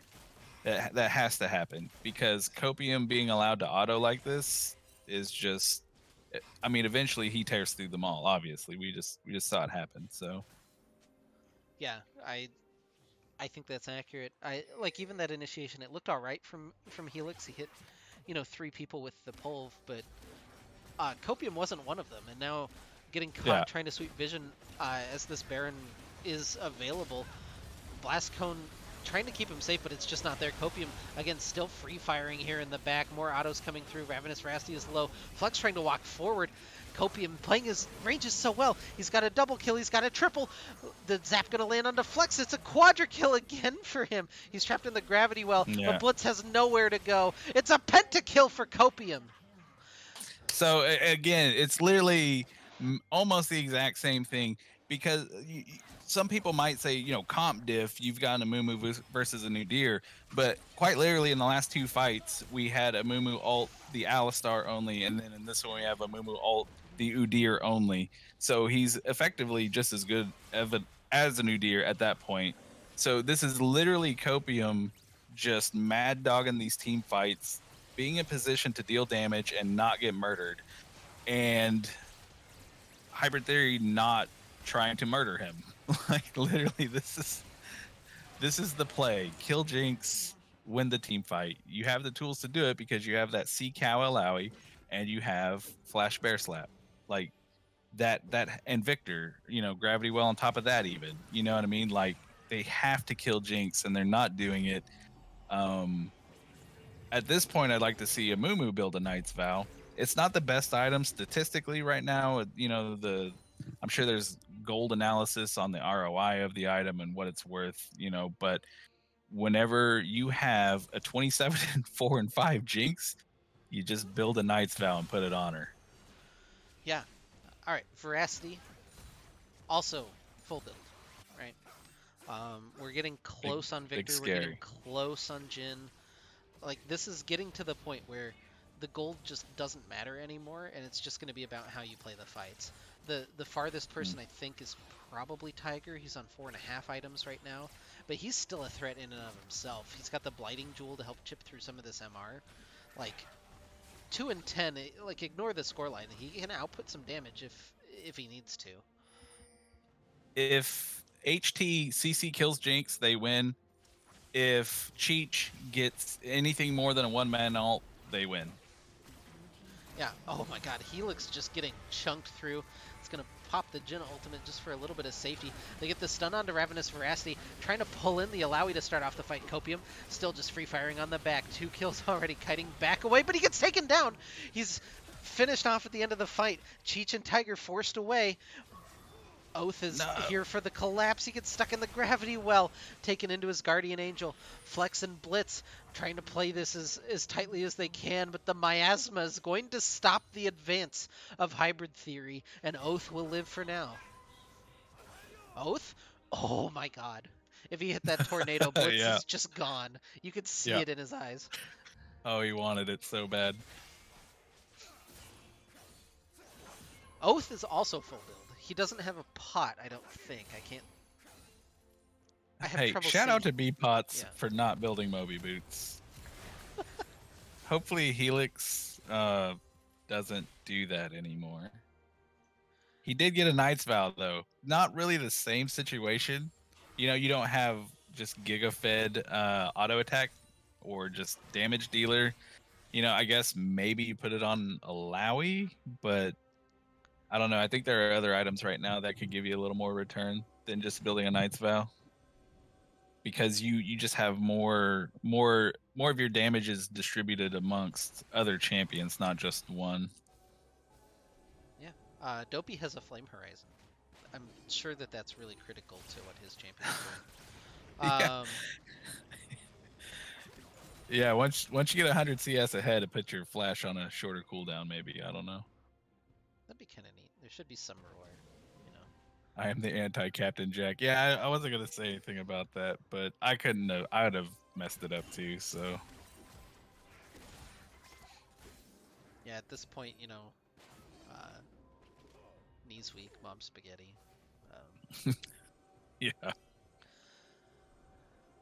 Bait bush set up I by love it, though. RTM. 45 seconds to go on this Elder Dragon spawn. That is an objective that you would think Hybrid Theory would want to fight for. And they're playing this as tentatively as they can. Helix is going to get spotted. He gets hooked in. Do they actually have the damage to chunk through? He's got the ult. It's more than enough. Copium finishes him off. He's got the 30 bomb now. And he'll cycle back around. Elder Dragon 20 seconds. And RTM should be relatively uncontested on this. It looks like they might... Oh, they get spotted out by the blue trinket. That's clutch blue trinket placement by Blitz. Shout out for the 24 vision score of this game.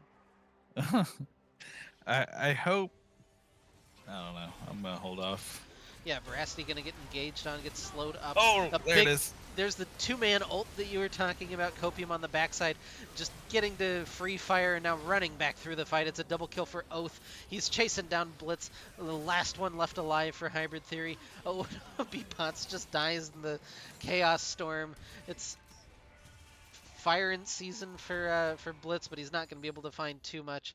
And Gwensday could collect these minion waves and end the game, or they could go for Elder Dragon and continue. So we're going to go for Elder Dragon. Yeah, unfortunately, bot lane got set up by Alawi before things broke off, so now that's shoved in. But yeah, I mean, I don't think we need to worry about that right now. I think we definitely collect that and try to take advantage of this buff because we got Baron coming up soon, and there's just no way they can fight right now. Yeah, Oath going for the montage play. Hits one. Yeah. Oh, not quite able to time up that tornado. He'll get the 1v2. And he doesn't die to Ignite. A nice bonus. Yeah. And now in come Copium and Tiger with the spawns desynced. Every ARAM player's worst nightmare. Oop, ultimate not quite there onto Veracity. It's another... This is zoning ult. Yeah, Dopey almost contributed there. So that was scary for a second. Veracity is so low and the execute isn't there. He actually kills oh my god, fuck that champ. That took so long to execute him. What?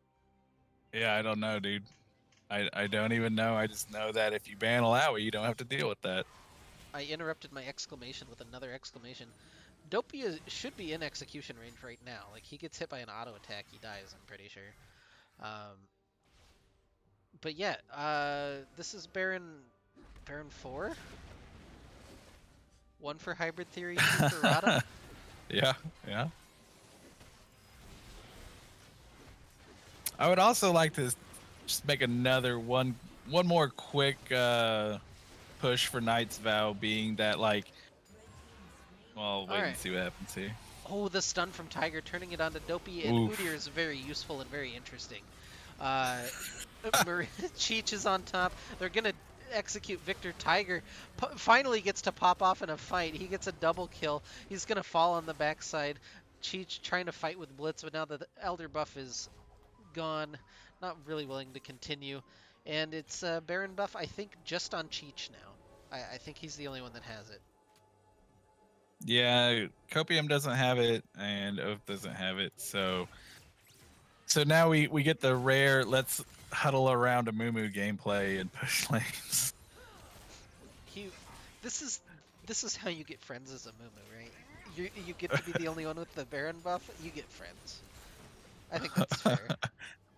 I feel like that's a nerf to a Mumu because that means his tears aren't as salty, and then he's doing less damage with them. That's gonna slow his clear. It's gonna like make his team fighting worse Oh, because you draft a Mumu for the tier damage. right. Yeah, I think that's the only thing that you draft him for. That sounds fair. There's 3 minutes before another objective, so very high possibility that we Yeah. get to 48. You know what? Let's just run it down mid. Yeah, Amumu's there. He's got the buff. Yeah. Protect the president, President Amumu. Yeah, I don't know. I'm just that I really sad that there's not a Knight's Vow on this Jinx. It would have even kept Beepot's alive whenever he died to the Victor ult, because Jinx was still autoing, so that's gonna transfer health to him. Like, maybe it wouldn't have kept him alive. I don't know. Maybe it would have. We'll never know. All right, if Copium gets this whole wave, he gets a Flame Horizon. Oh, we got it. There it is. All right, so now he's got the lower cooldown on his flash, so that's nice. I already forgot about that. See, that's the humor. You go for the callback, and then you call it back a third time, and that's when it kills him. Gotcha. If Scramble says Knight's Vow one more time, I'm gonna leave Alawi up game 3. Oh no. Huh. So I feel like this is some kind of time travel challenge, because I should know because this has already happened, but I don't. So it's like, Oh, flash away from Beepots, away from the Chaos Storm. Cheech is looking for the engage, though. They're going to try to turn this one back onto Victor, and they have enough damage to finish off Flex. Where is... Okay, Copium's fine. yeah. I was worried about my boy Copium, but he's fine. Tiger is just tearing through. He's got a double kill, including a solo kill onto Blitz. They're going to grab Ravenous Veracity, and I think the game might end unless the Alawi Tentacles just come down a second time, as they sometimes do. I don't quite understand how they work, but... You never know with that dog champ. But yeah, they only completed half of their quest there. They bear slapped the shit out of Jinx, but there wasn't any follow-up with it, so she didn't die was the problem there. Plus there was a GA involved, so even if she would have been fine. I don't know. It looks like we sold Bloodthirster for the GA. Is that the play? Is that the move? It worked out, I guess, so sure. Yeah. Yeah, the Nexus exploded, so clearly it was the correct choice. Yeah. Well, with that Nexus explosion, that means that we have to watch one more Nexus explosion, so... Excellent. Hopefully we get to watch one more Alawi Udyr game. So we'll take a short break. We'll be back with game number 3, and we'll find out who wins between Gwensday and Hybrid Theory. How many hours are we at? Only 3? It's gone pretty quick, man. Yeah. The Raffle files you don't have to sit through 18 hours of draft. Yep. And then you hit the wrong button. Okay. Well. I know you don't know what application to open that file with, that's why I'm telling you to open it with it. Alright.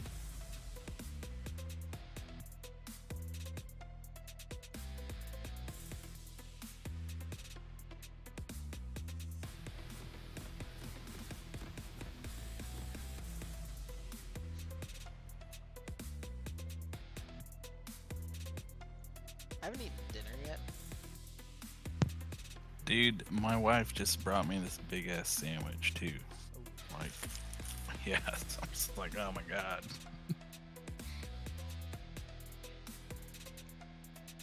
Alright, I'm not unhappy with what I see on the loading screen, so I'm gonna get this set up, and then I'm gonna press U before I look. I'm gonna run a pee real quick. I'll be right back. Yeah, same. I'll be right back.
I'm here.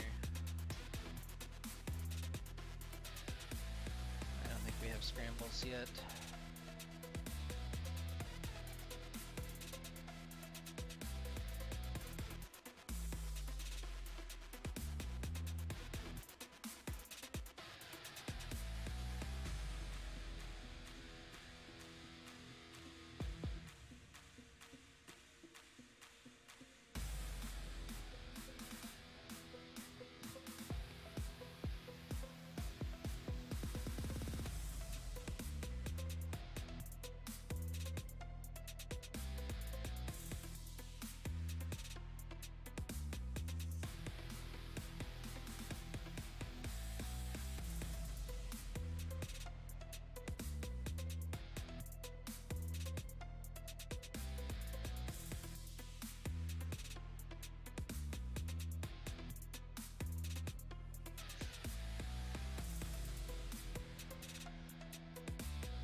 All right, I'm back.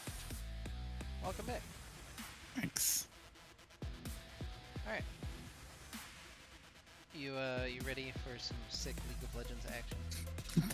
I am. I'm also ready for this game. Wow. Yeah, we've gone Sorry. full flame tonight. That's all right. I'm definitely ready. Okay. 3, 2, 1, go.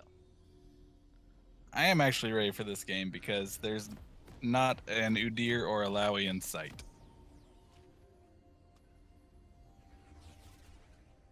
All right. On the bottom side of the rift, wearing the blue health bars for game number 3. Looking to close out the series after a 49-minute fiesta of a game. Our RotM Gwensday. Oath in the top lane is playing Gnar. Cheech the Marine in the jungle on Amumu. The White Tiger 211 in the mid lane playing Cassiopeia. And Copium and Beepots in the bottom lane on Samira and Leona. On the red side, we have the 8th best Linkin Park album, Hybrid Theory, with Ravenous Ferocity, not on Alawi, but instead on Mordekaiser. Dopey on an infinitely different champion than Udyr, which is Zac. Flex on Twisted Fate. We have Blitz on his signature Jhin at this point. And then it looks like in draft, Helix was able to steal away the Nautilus. Yes, hashtag Mint wins in the chats. So, Flex has Electrocute this game. Do you like Electrocute Twisted Fate? I'm not well versed on my Twisted Fate. I see that he has teleport. I would think if I'm gonna take Electrocute, maybe I want to do some early stuff. Maybe I have Ignite. Yeah, I don't know. If I'm gonna take they TP, reset the buff. Oh boy, no. vey. Wait, Cheech is also not. You know, do you have a moment for me to talk to you about Amumu starting Raptors? We're taking E level 1, which is the first half of it. The second half of it is we start Raptors. That's okay. Now we've cleared our red buff, so. So like actually after you clear Raptors, well, what's the rest of the path? Do you go Red Krugs? Do you go other Okay. side? So let me tell you what would happen here. I would have been killed level 1 at their Raptors because blue side of Mumu can easily just kind of ninja in to the enemy. Well, there's a lot of things happening on the map. I'm sorry. Yeah, there's you're there's good. a Wallop. Oath is mega now trying to auto out, but it's first blood for Ravenous Veracity on the Mordekaiser. Meanwhile, Beepots is gonna land his abilities, and Copium will finish him off with the flare, and it's a 1-to-1 cross map. Oh, teleport back in from Oath. This is the greedy top laner teleport. You just got killed. Now you got to get your revenge immediately.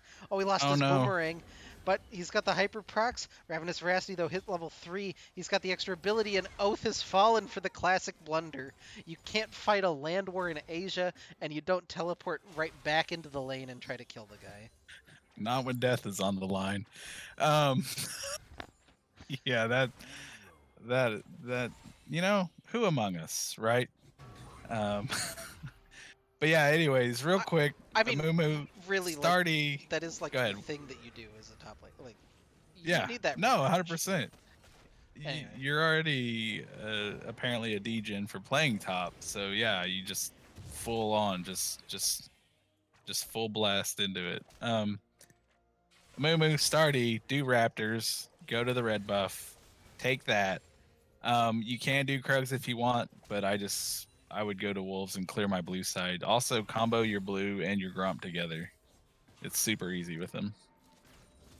all right, Among Us, yeah, that was a little sus. all right. We don't need to start this. We don't need to get banned by Vaughn if he watches this. That's the Uh, important part.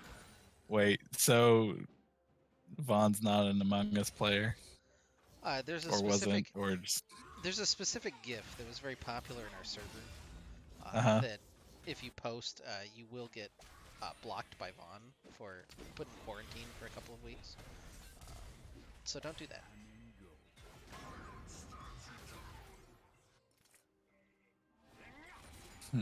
I wonder if he has phase rush if he doesn't have to burn his flash there once the CC's down. Also with phase rush, it really kind of nerfs the effectiveness of the miasma. But we have electrocute, so I don't know. Yeah, I also feel like unsealed spellbook so that you can flash more often when that happens Oh, to you would be an yeah. option. But Plus, if you flame horizon him, you get plus spellbook. Then you're really flashing quite often. so Oath's lane is done, right?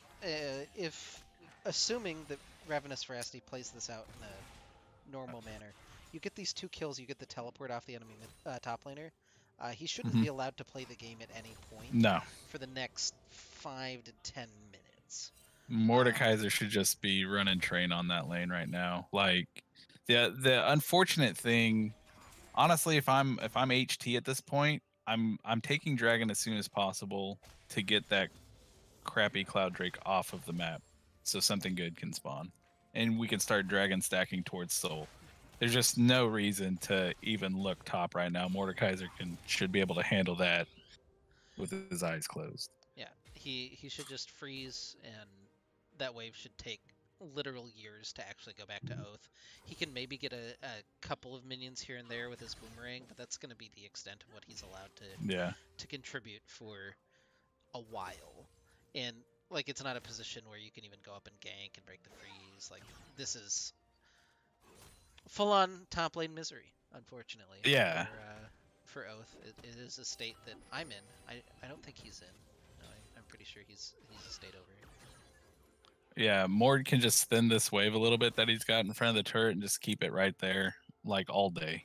Like it's gotta be careful. Unless steady. If he doesn't fumble this, then he can just come out of top lane just a monster. Okay, so this might be the classic mistake. In comes Dopey looking for the gank. Why no? Okay, so he didn't actually commit to any. You can clear vision. Yeah. Okay, yeah. Well, he already farmed Krugs, so that was one mistake, but yeah, the very worst thing he could do is just jump into the minion wave right now and break the freeze. Like, yeah, good God. Or even pull Mordekaiser away from the wave so that he can't tend to it immediately. Like, yeah. Ironically, him finding vision and not ganking Oath was the worst thing for Oath. Yeah. Veracity is actually breaking his own freeze right now, but in mid lane we have a 2v2 breaking out. Beepons is going to take on Flex, and they found Dopey, a lot of damage coming back, and Veracity is going to get thrown into the wall, walloped in, and shut down by Cheech. That is literally the worst thing that could have happened to Mordekaiser. Yeah, 100%. And I honestly don't hate it going on to Amumu, just because Oath's going to have time now to regain a little bit of his lead, and maybe this will accelerate Amumu getting tanky and ulting more than one person. Well, and because of the play near mid lane, there's no punish from Hybrid Theory. Like, they can't take the dragon, they can't cross map, they can't look for a play bottom lane because now Beepots and Copium are back. Like, there's nothing for Hybrid Theory. It sounds like we're going a little crazy over the minion wave, but like, that's actually the critical component so far to this game.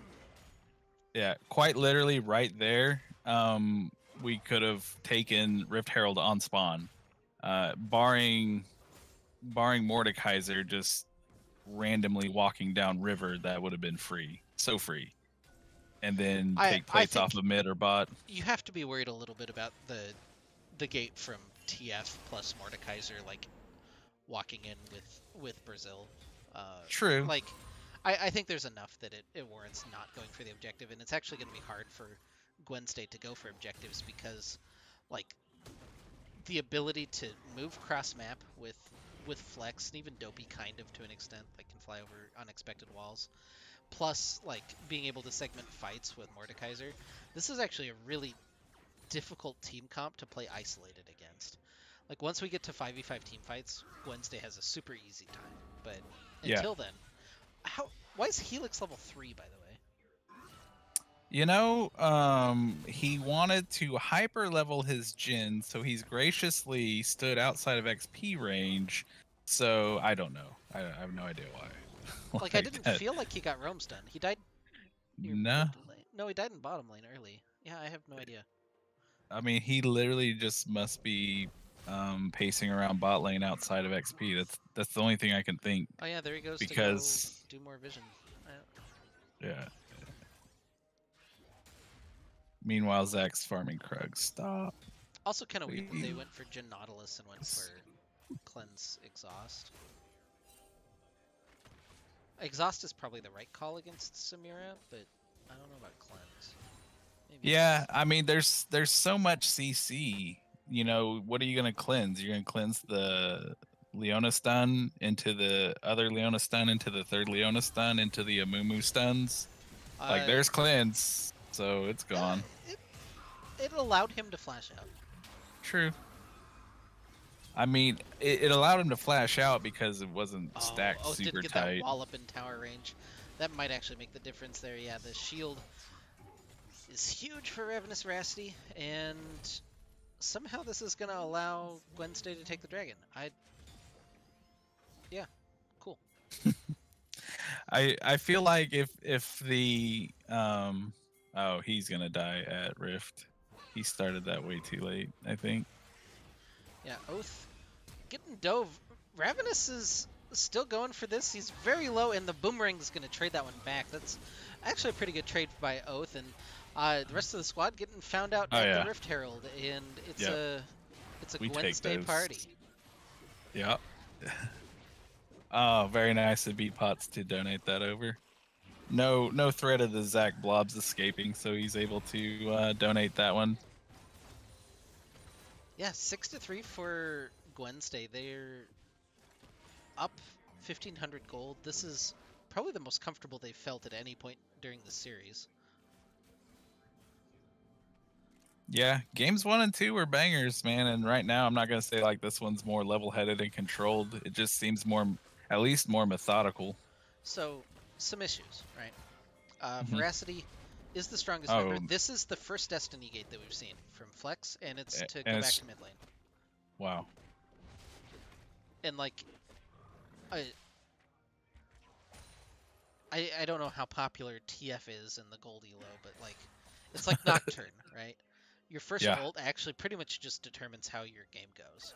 Yeah. And you want to power level to it, you want to get 6 as soon as you can, and then you want to ult somewhere. I mean, yeah, he had teleport for crying out loud. He could have just TP'd to it, but like, I mean, gate's a shorter cooldown, but it's a short right, but he's not gonna TP into bot lane here where he could have gated. Yeah, Copium. I mean, he could TP in the bot lane, but he doesn't have vision on everyone. Oh, no, like they don't Gate have would a give him. Nautilus ult to force anything because they just used it. This looks like Till. Like I don't know. Copium looking for some kills, gonna rip through Blitz. There's a teleport coming in from White Tiger. He's almost not even needed. Copium gets back so much health there, and Tiger's gonna finish that one off for the killing spree. Dopey is very low. Good flash by Copium underneath the tower. It's a double kill for Tiger. Meanwhile, in Brazil, Oath and Veracity. Yeah, that was actually a really good flip back into the wall. He's fine for now, and he'll escape downriver. Shelly into the bottom lane, gonna crash into the tower, and tear through most of those plates. Yeah, if B-Pods leaves here, he'll give solo gold to Samira and it'll go down faster. Well, so Cheech would have to leave too, but yeah, Samira, you know, bot lane Alawi, like champion presses buttons, gets a bajillion health back, dives you under turret 30%. Like it just doesn't matter. Like a little less annoying than Alawi, but like yeah, it's still just ridiculously ridiculous champion. Difference, I actually like playing Samira. I don't really like playing Alawi. But yeah, 9-3. It's a 3,500 gold lead. That's pretty good at 14 minutes. And I is feel like Everfrost the play on TF? I feel like that's kind of normal.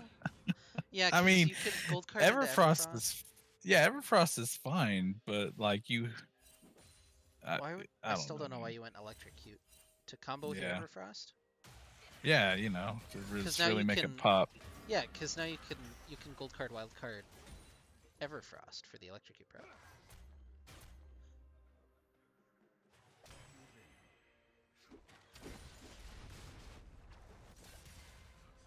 Yeah. Yeah, I don't know. 50 seconds on a dragon spawn. Cheech is gonna find Dopey, and that's all that's happening right now on the map. And Cheech Yeah. is gonna hit him again.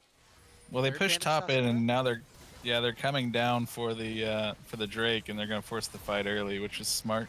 Yeah, Copium almost taking down Helix to start off the fight. The teleport in from Ravenous Veracity. He's gonna take Tiger into the Sex Dungeon, and Stopwatch is gonna save him. And Copium's now on a killing spree. Oath, almost very angry. Not quite there yet, but he'll have to back off for the time being.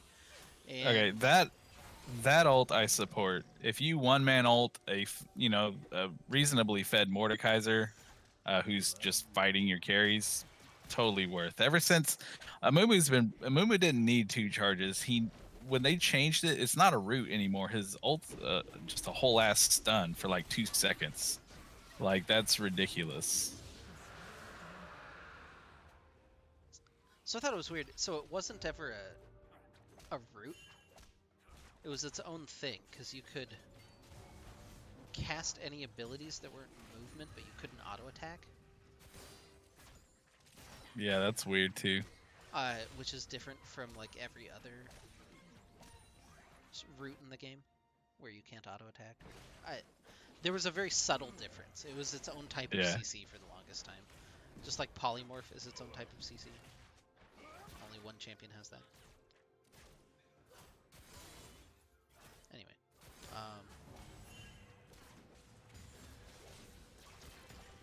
yeah, I don't know. Have we run out of things to talk about at 3.5 hours? Nah, we could talk is that our about conversation limit? yeah, we could talk about Moby boots again because we got 2 sets of those. Yeah, we don't have a Nautilus on the map anymore. No. We're gonna take him down. Flex. Oh, that exhaust was actually pretty key. Copium not quite gonna be able to finish him off. It's a shutdown for Flex. More autos coming back through. Dopey's gonna smack B-Pots back into the minions, but there's just not a whole lot of damage really coming through.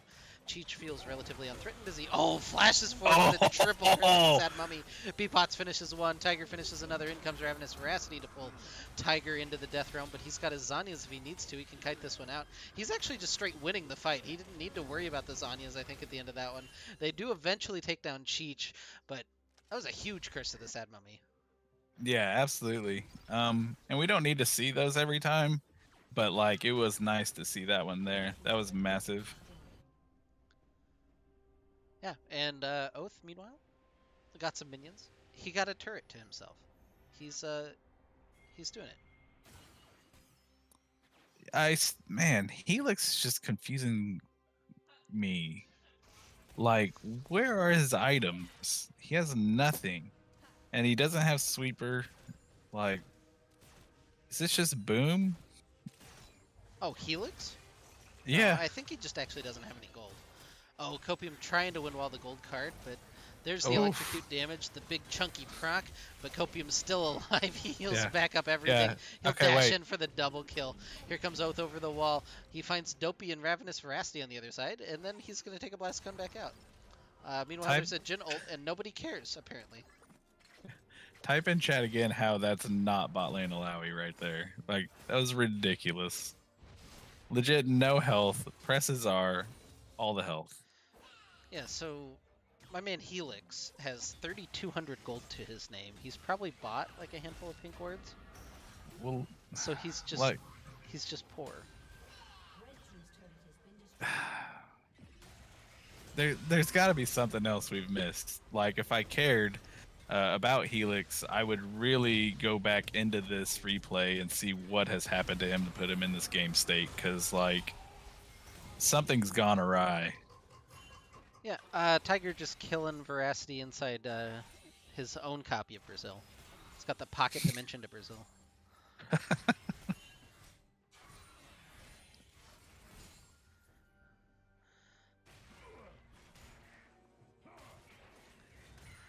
Yeah, I don't know.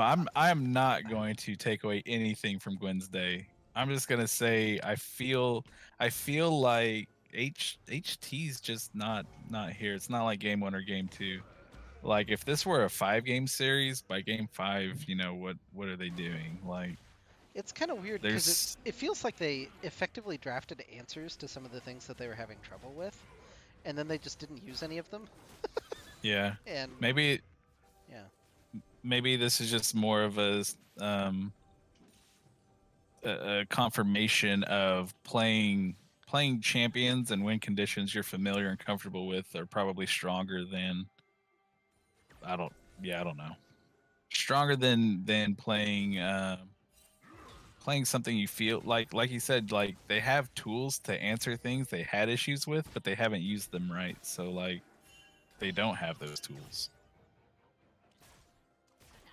I also really appreciate this. Just takes me back, you know. You picking fights with Twitch chat. I'm just here chilling. Like, Dude, this is the good time. We're running Dude, it back, yeah. next week we're doing the airing of grievances.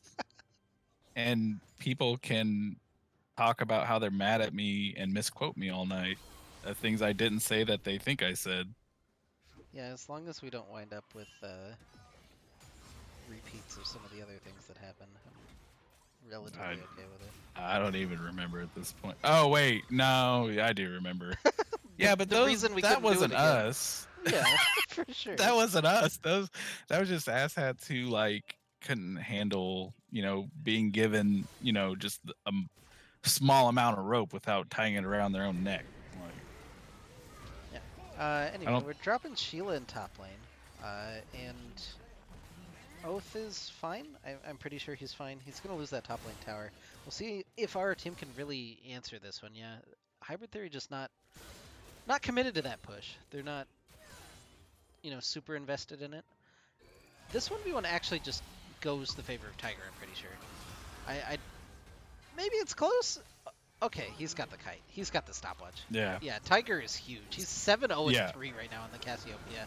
This is everything his last game wasn't. This is a big redemption game for him.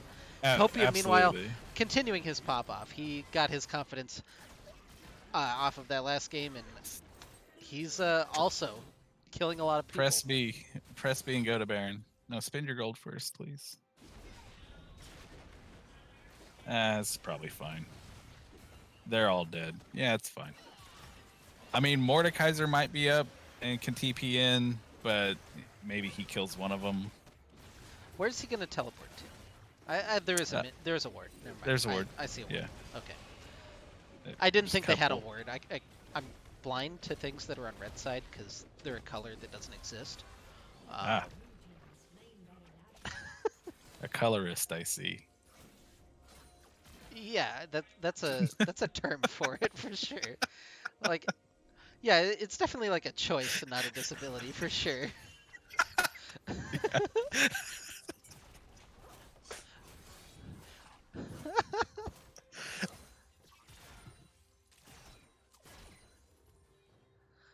I really hope people who people aren't tuning into this. Well, I mean, I hope people tune in and learn something. You can always learn something.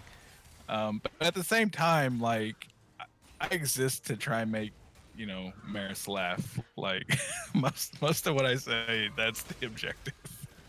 Yeah, Ravenous Veracity, not not having that. He's gonna have to flash away. Colorist of you, yeah. I just specifically hate red and green, and that's why I choose not to see them. Yeah, Christmas is the worst. Would that make you like? Yeah, real talk. All right, it's double kill for Cheech. This is actually a pretty good play, but Flex is he's doing things, you know. I don't know why Blitz has not been here the entire time. It's like Yeah. the Blitz app, just failing when you need it. You know, pick you the wrong reason. The wrong summoners, really. Yeah. Yeah. If you run Blitz, turn import summoners off. That shit's the worst. So if you're colorist, are you also not racist because you didn't see those colors, or like how does that work in with the racism thing? I mean,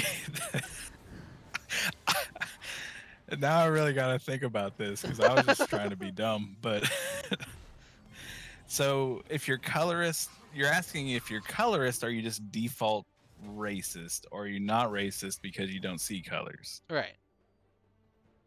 I think if you're colorist, if it's truly as you said that it's a choice, then nah, you would be racist. Yeah, because it's a choice, right? Yeah, I guess. If that kinda makes is sense. race actually wait, is race tied to color? No, race isn't tied to color specifically, right? I guess that's also Because fair. you can have different races with the same color. So no. There we go. Look at that. We worked it Alright. out. You can be colorist and not be racist. All right. Well, we're philosophy majors here in the chat. Poof. Yeah, and Flex is very dead. That is. Yeah. That gate only gonna take him to hell. A little unfortunate. 28 to 24 to 8 even. Yeah. The reverse of that. 30 seconds to go on this dragon spawn. That's Mountain Soul for Return to the Middle Sticks, and I don't know what Hybrid Theory can do. Well, they can't do anything when their Jin's running top while Dragon spawning to farm a wave. Okay. Well, And here he they comes. lose their mid laner. Yeah. Yeah. 10 seconds on the spawn. Oh, they caught Helix maybe. The little slow from the Riley's Crystal Scepter is going to be enough to make sure that Helix dies. Oh, well, Tiger may be a little bit distressed right now. We're watching Veracity, who's taken B-Pots into Brazil, which is Prio maybe target. the person that he can fight. So that's at least admirable. Yeah, he did it. He got it. Hey, man. Hey, their team's named after like the 11th best Linkin Park album. What do you? What do you want out of them? Yeah. Yeah, I don't know, man. Oh, all right. Well, I like Tiger just threw the miasma over the wall. Was like, yeah, that's enough. He can't leave. All right, I'm out. You got that one, Oath. Oath's probably feeling pretty good. Like that's Yeah. He got the treatment in top lane. Like he got the full Oh, man. experience up there, and now he's got a kill. So you There like was that. a whole top lane was a whole anime Oh, for man. this game. Yeah, Copium got 2. He got his ult immediately canceled by the gold card. I don't think it's really going to matter to the outcome one way or another. Although Tiger is Nah. pretty low. He's trying to cut back away. Oh, didn't quite have enough healing. Almost tanked all the way through it. Now Oath dies. Yeah. Cheech is the last one. Oh, Beat Pots is respawn, so it wouldn't be an ace. That's the important Nah. thing. They lose Okay, the inhibitor. good. I was gonna say I would have preferred them take the inhib before the victory lap around the Nexus like that, but they got it. It's fine. This is Ooh, fine. Can Beat Pots get this one? Oh, he's I got don't it. He's got know. the ignite. Yeah, ignite. No, Oh, no, level he got up. the chunk. Okay. Riot, please add scaling to Zech's scaling health. He did dodge all of those Jin shots. Like that's admirable. Yeah. But it's the Bud Light Ace. You know, crack open one. It's Friday night. Why not? Can it be the Whataburger Ace? The Whataburger Ace. That mean- depends. Are their burgers good or not? Like. Oh. Wait. I- wait. so Okay, hold on. I feel like I asked you, right? I was Mhm. like, Was it just bad? Did we go to a bad? And you were like, oh man, you should have got the chicken. I was like, it's called fucking Whataburger, not What a Chicken. Oh, did I say that? Yeah. I always eat the burgers there. I get a double jalapeno burger. Oh, Maybe that's. I think Did you you get told me to. jalapenos? No. I think you told me to get like the chicken and waffles, something or another. Like, Chicken and waffles at Whataburger? I, my I don't memory's know. foggy. I could be confused. It was some like chicken breakfast thing. I was like, I don't know. I don't know. It's not what a chicken and. I mean, breakfast if thing. I'm getting a chicken sandwich, I'm gonna go, and this is another potential divide. I'm going to shit. I can't even think of Chick-fil-A. Yeah. No Chick-fil-A for you. No. Huh. Kind of diametrically opposed to the things that they support, and their chicken's only like half-assed anyway. So. Wow. Okay. I mean, I love their chicken. I'm independent of companies and who they do or don't, whatever. Like, I think their chicken's good, so I go eat chicken there. Yeah, I don't know. If I'm going chicken, I'm getting Popeyes or Cane's. Like, there's not really a reason I'll to- go. Oh. I'll go with Cane's. You might just have a sketch Popeyes, which is also fair because Yeah. Yeah, the they Popeyes. do get pretty sketch. Yeah, things are happening in this game right on the doorstep of the base. We'll see if ROTM can finally crack open everything. Copium's still alive, gets one, now diving back in for two. That's a lot of damage coming back in. He'll dive on. It's a triple kill for him. He'll finish it off with a quad. Nice and stylish like you like to see on the Samira. And yeah, Gwensday gonna take a 2-1 win. They're gonna improve to 3-1. Nice. And now they're locked for playoffs. You love it. You love to see it. Yeah. Yeah, absolutely. It was a really good game 3 by them. I don't think HT put up too much of a fight. I guess maybe they were mentally boom from game 2. But again, that's not to take anything away from Gwensday. They just went in and did work and walked out with a pretty easy dub. Yeah, I really appreciated specifically like the resilience from Tiger and even Cheech, who had, kind of rougher game number 2. Both of them had pretty good performance here in game 3, so shout out Yeah. to them. Copium got like 60 kills during the series, which is just ridiculous. So, sometimes you do that, I guess. You definitely do. And Oath made sure that those towers didn't die. Dude, I'm hard stuck on Helix right now, man. Like, what happened? Like, we have a Locket and Moby boots.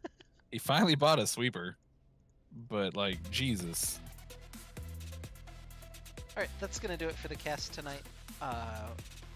God, we're back Monday with Platinum, followed by Tuesday for UAL Week 2.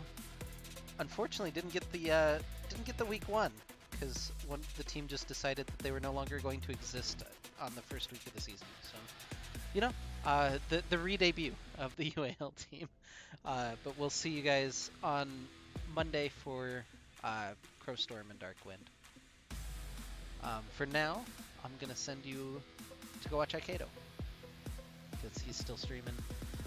Unfortunately, dropped out of Fight Night, but he's got the stream going.